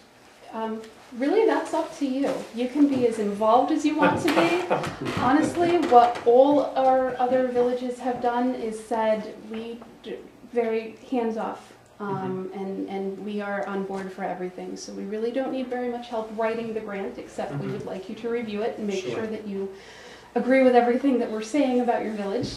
And then if the grant is awarded, we are capable of doing everything except writing checks. And what you would do is open a restricted account, and we do our own internal bookkeeping with the state and with the contractors. We would meet with you as often as you would want us to go over your checkbook and your bank statement versus what the state says that we've spent and what we say that we've spent, and usually it always works out. So that the money would come, if we apply and we get the grant, yes, the money would come to the village. The grant money would belong to the village. Okay. We could administer it on your behalf. And for example, what we generally do with smaller municipalities is we come to you and say, so-and-so contractor is almost finished at somebody's house.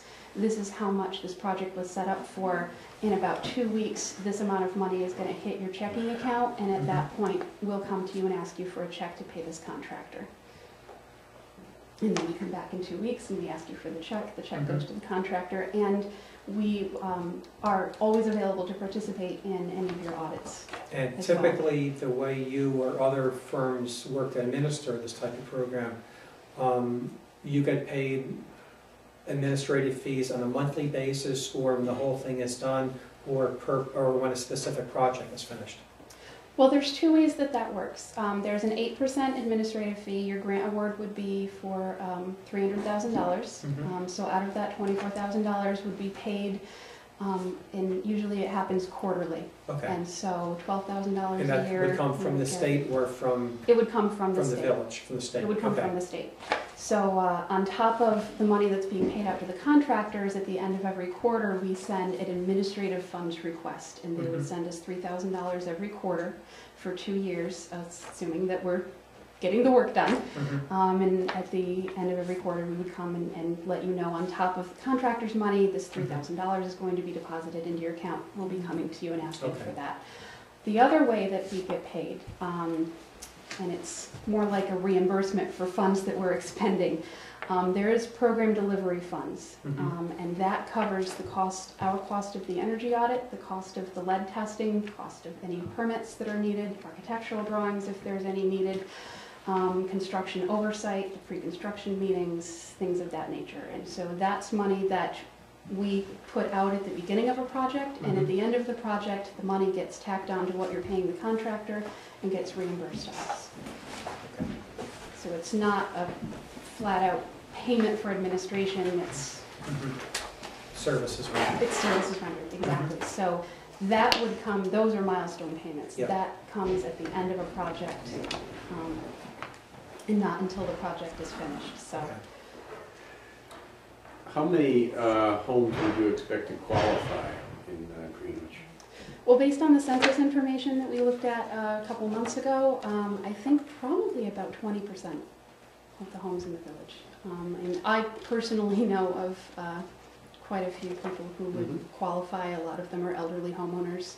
A lot of people who have lived and worked here their whole lives and are facing rising heating costs and rising taxes, unfortunately, and this can go a long way to helping them remain in their homes and stay in the village. How much do you average, is the average expenditure then? A couple thousand only? Usually between 15 and 20,000 per house. 15 and 20.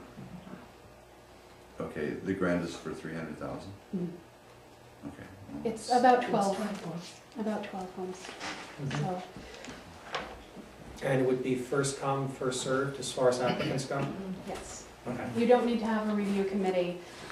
Usually we prioritize not necessarily first come, first serve as much as who needs the work the most. And so, for instance, if 2 applications come in within a day of each other, but the second one really needs a new roof, and the first one kind of just wants vinyl siding and new windows, we do the roof first. Okay. We do all of the program marketing. We actually have had public hearings, and then we'll go door to door with flyers and brochures.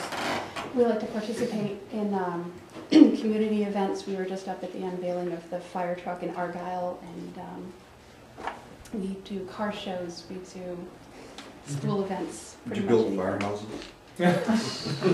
Not with this grant, but we Andy, can is talk. this the kind of thing that we would need a contract with Marvin Company for, or would just be a simple board resolution vote? Well, there may be a contract required, but I think that to go forward, you could do it by resolution. What other communities? I'm sorry. No, I'm just asking you, do you have contracts with your other municipalities? What we do is the village passes a resolution saying that you are hiring us for both the grant administration and the grant writing. And if your grant is awarded funding, then we go to a formal contract that clearly outlines what we do for you and what control you have and what oversight you give us. Okay, do you have a a model contract, so we could know the terms of the, Yes. okay, so just, so we get an idea of what obligations the village has here and what obligations we have. Okay, Sure. I'd be happy to send that over. Any further discussion or questions from the public? One question. Sure. Owner occupied? Yes. All right, do we hear, I'd like to propose a motion that we hire Marvin and Company to go forward and apply for the grant and administer it if it's applied.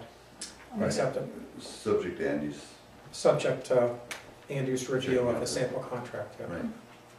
I'll have that motion. Do I hear a second? Do we hear a vote? Yes. Aye. Perfect. Thank you, Michelle. Thanks, Marvin. Okay, new business.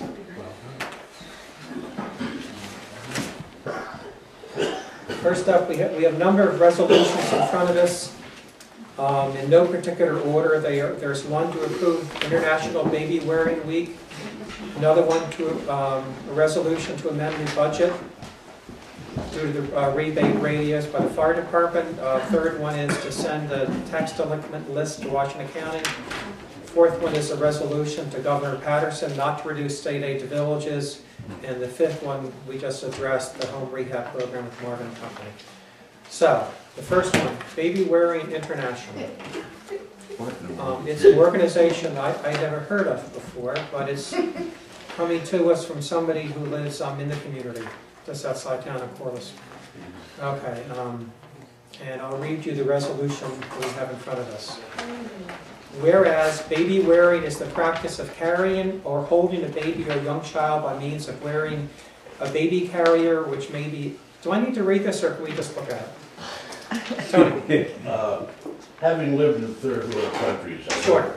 You call it baby wear. Is there a way you can condense that down to about 10 words so the rest of us can... He's trying. Yes, I know. Basically, I believe it's a cloth type harness or sling that would wrap around your body that your baby could be worn in the front, in the side, or in the back. Yeah, I've been... You knew, okay.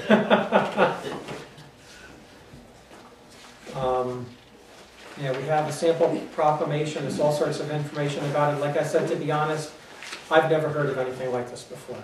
I mean, I've seen them. It's the first. I've never It's seen a the resolution inaugural. for this. Yeah.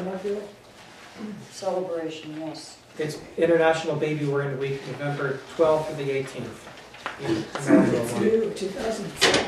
Are there other areas of the world that Are we going to be on That I don't know. national news? I don't know. is world famous in Everybody else Greenwich? Greenwich You know, baby wear. I just did. I did not. Do they make those in uniform style? Surely, yes. We have Badge out on slang and... LAPD blue. You can get it in Calvary. Anyhow, is this something that the board feels we need to take a vote on? Is this something we need to address? Well, it was brought to your attention by somebody who feels That it should. strongly about it. All right, well, It's, there are other organizations that have brought things similar to this before the board in previous. okay. Yeah, I don't have a problem with it. I don't know that it's going to do much, but. Yeah, well, I have no problem with it either. Okay. And rather than read out the resolution, any discussion from the public? Una? we count the age of the baby? 32 Yeah, is this way is- too old for baby wearing. This is not Nebraska. Do I hear a vote on approving the resolution to proclaim November 12th through the 18th, 2008 as International Baby Wearing Week in Greenwich? And George is going to give it, no. Indeed. Ice cream, that's only bicycle helmet, so is Do I hear a second? I'll second. Is this a trap of some kind? No, no, it's not. Aye. Those in favor? Aye. Okay, you passed. The baby wearing police are gonna be here tomorrow. Yep, that's right. Everybody in a school gets a ticket. Okay, next up we, Diane, I don't have the budget resolution. It's just that. Just that Oh, we you don't, don't have okay, that, there's it's just what's a, written. we need to amend the budget appropriations what happened is we bought radios, fire department. Pagers. Time out. Pagers that the fire department bought, and they got a $450 rebate, which we just got in hand. So we need to amend the budget to take into account the fact that we have an additional $450 that we weren't counting upon. I'll make a motion to amend the budget. I'll second it. Discussion? Vote? Aye. That passes. Okay. Next up, we have to send the list of delinquent taxpayers to Washington County. Is there an actual resolution, other than the numbers here? No, We just do it. just say it. Okay. Well, do I hear a motion to make make a motion to send the list of delinquent taxpayers to Washington County? So moved. I'll say. Do we hear a vote? Aye. Okay, I'll sign it and we'll pass it around. Next up, and there is a resolution here that many communities have passed. I'll be very brief in it, but basically due to the budget cutbacks that Governor Patterson is proposing, a number of communities, including the cities of Utica and Albany, have passed resolutions urging that financial aid to municipalities not be cut. And I'll read here the key paragraph, which is, now therefore be it resolved that the Board of Trustees of the Village of Greenwich does request that the Governor of the State of New York, the Honorable David Patterson, use his best efforts to ease the budget and financial crisis in the State of New York without reducing state aid to villages such as Greenwich, for the reason that a reduction of state aid would have a devastating negative effect on all those taxpayers in the village who have been able to manage the real property tax burden as a direct result of state aid. Do you hear a motion to approving this resolution? I'll make that motion. Do we hear a second? Second. All in favor? Aye. Those opposed? Motion passes. Next up is correspondence. No, wait.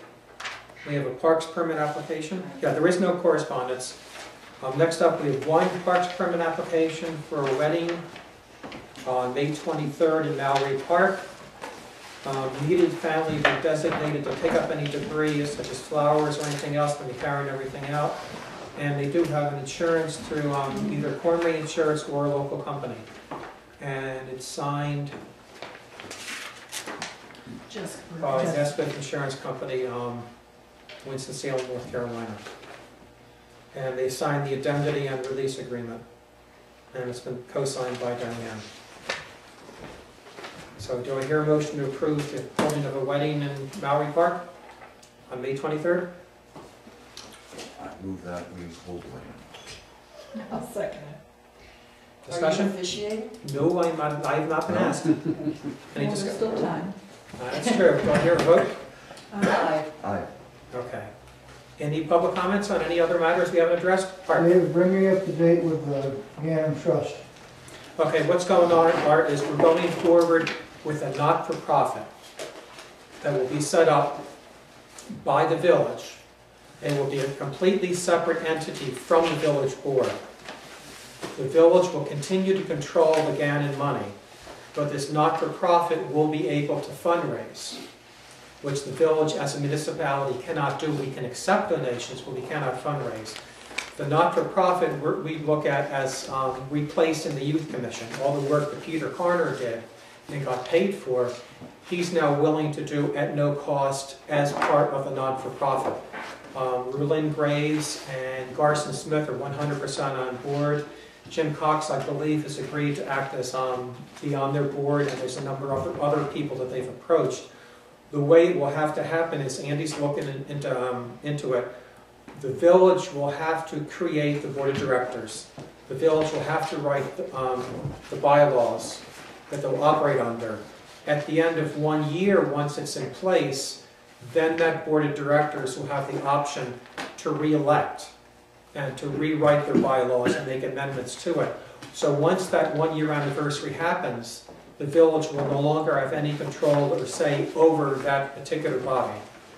What we're looking at is having 2 slots on the board of directors, 2 out of 7 be village members, not designated specific people, but just 2 slots. Village trustees or village? Just village trustees, whether it's a trustee and a mayor or 2 trustees or whatever. That's we're not designating that specifically. The hope and intention is that the village and this not-for-profit will be able to work in a very amicable way, not just within the next year, but within the next 5 or 10 or 15 years. Ideally, what would happen is the not-for-profit would approach the village once a year and say, these are the types of projects we would like to do. And they would approach us for a donation.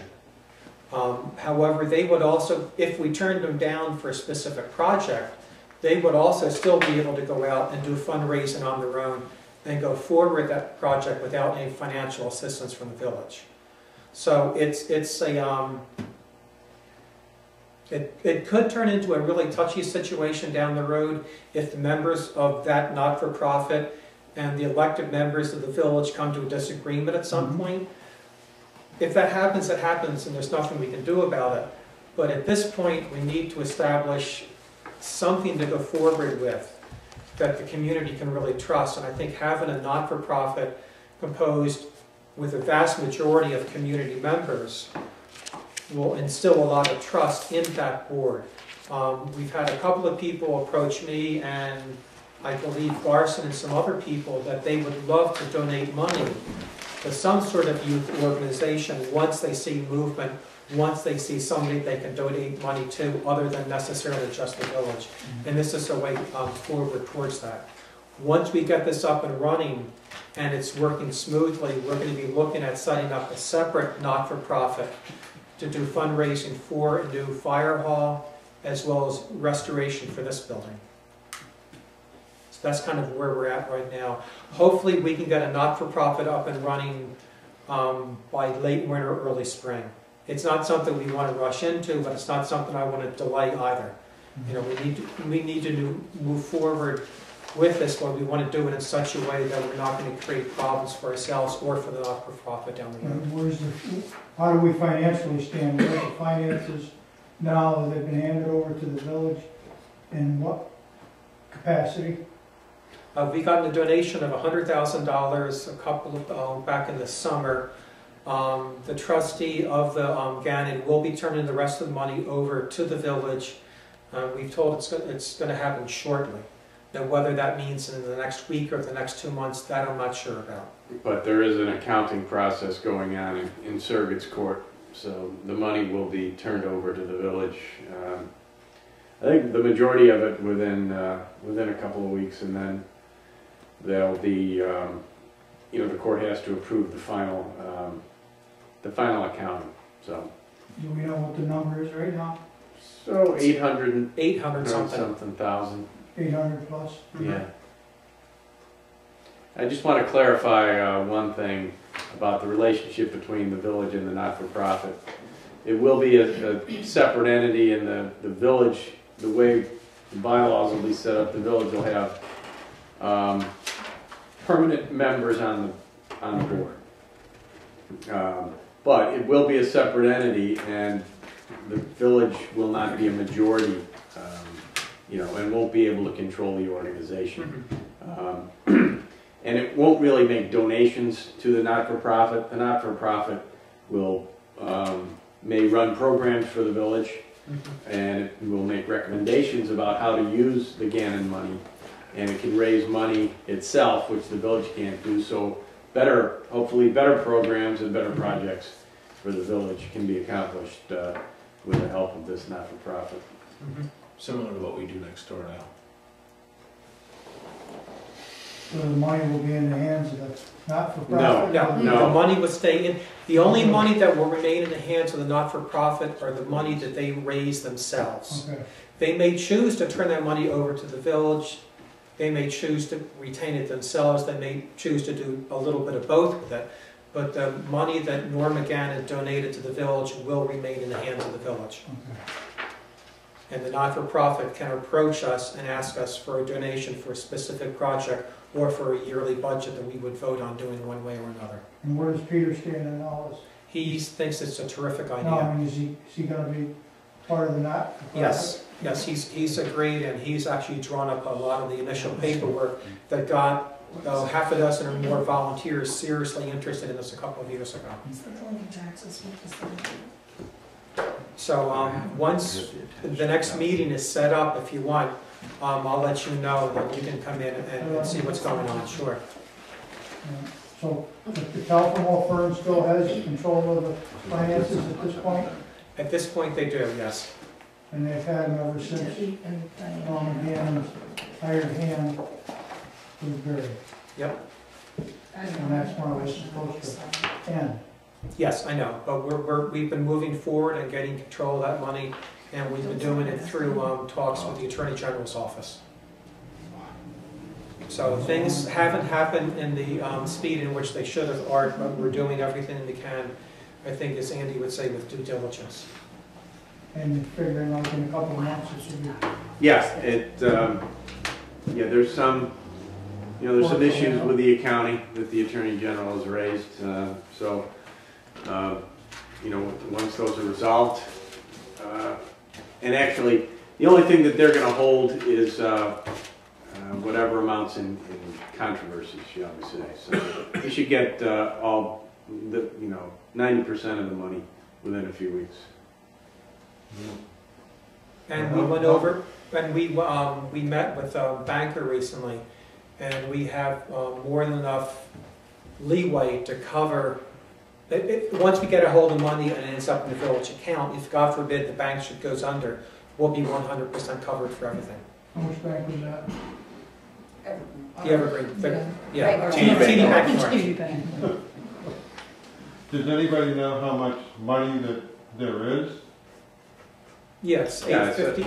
Around 832 or 850,000. Probably, we don't have the exact number right in front of us, but someplace in that area. Yeah, okay, I thought it was more than that, but that's... Well, that's in addition to the 100,000 they gave us earlier this year, and there have been some other distributions. In the past. Yeah. And that 100,000 is where? Been distributed? No. No, it's in a village account. And we took that during the summer, early part of the summer, because their initial thought was we might go ahead really quickly with playground stuff, and then we decided that we really needed to wait and do it in a more orderly manner.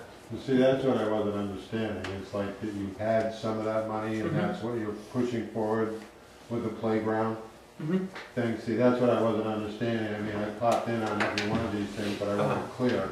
Well, we have no specific budget in front of us, Clay, but the numbers that Pete was running by us for playground and skateboard park was a maximum of 30,000. Right, but I think my point was, David, earlier, is like, I understand not everything can be put around, but what I was trying to say is like, before we go building playgrounds and stuff like that, I mean, there's obviously supposed to be some center for the kids to go. And I realize everything can't be built around that center, but isn't that where, shouldn't we be kind of waiting until we figure out where that is? Then you can build a playground, or? Well, that's true, but it's also, where we're coming from, Clay, is that the village has had this money for many, many years now, and other than the the vacation thing last year, the Spiritual Life Center, there really hasn't been anything visible that the public has seen come out of this. And the lights of the football, but we felt it was really important to do some small actions that would benefit the community, make it a better place, not just for residents, but for town residents, anybody else that comes in. And this is just sort of a really minimal way to go forward with it. Sure, no, I understand that. I mean, now I'm understanding more, and so I might be more agreeable on, I mean, some of the things now that I understand what's going on, that you actually do have some of the money. Yep. And that has been perfect. Okay. Can we hear a motion to I have adjourn? one more quick thing. Sure. And this has to do with the 81 Main Street, and this would come under the chief. 81 Main Street. Which building is that? That's the one where that's next to Union Village, that has no, well, it has water but no heat. Bunch of young kids living in there. Numerous complaints. It's the one. Code enforcement's working on that.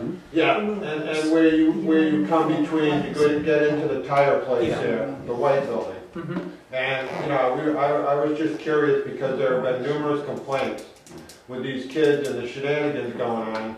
for like 2 or 3 months now, as to what is taking place. Yeah, Judy Flagg mentioned something to me, and I said, the next time something happens, Judy, pick up the phone, call the police. You know, don't sit there and just watch something and be upset about, you know, file a complaint. Right, no, we have, I mean, people have been calling, you know, the police and stuff, and it has been really quiet. Mm-hmm. But my long-term concern is also is like, there is no heat in the building. And, you know, I mean, you got kids living both front and rear, and you got somebody downstairs in one of the storefronts. I mean, is it a fact that we get rid of the kids when the pipes freeze, or when the place burns down when they're, you know, running 5 space heaters? You know, that's... It's a code issue that code's addressing the problem up there, so. They've just become, you know, it's just been a big annoyance. Well, I've known there's a problem there. I haven't heard about the no heat issue, but I'll give Joe O'Malley a call and talk to George about it. Yeah. All right? Okay. Code was just there last week. So. Good. Okay. Do I hear a motion to adjourn? Seconded. Yes, everybody. And Brian's I'll take this over. Brian. Go back. You're just going to transplant. Yeah, so Wednesday is the start of baby wearing. Yeah, Wednesday is? I'm gonna see if I can. Thank you. I'm going to gear up for that. You're going to be enforcing that. Yes. You got a sling you can move. Baby I was outfit. gonna say, I have those at home. What? Baby It outfit. figures. It figures. Only Diane. See if I can open that. I carried Brian around. Hey, George used to carry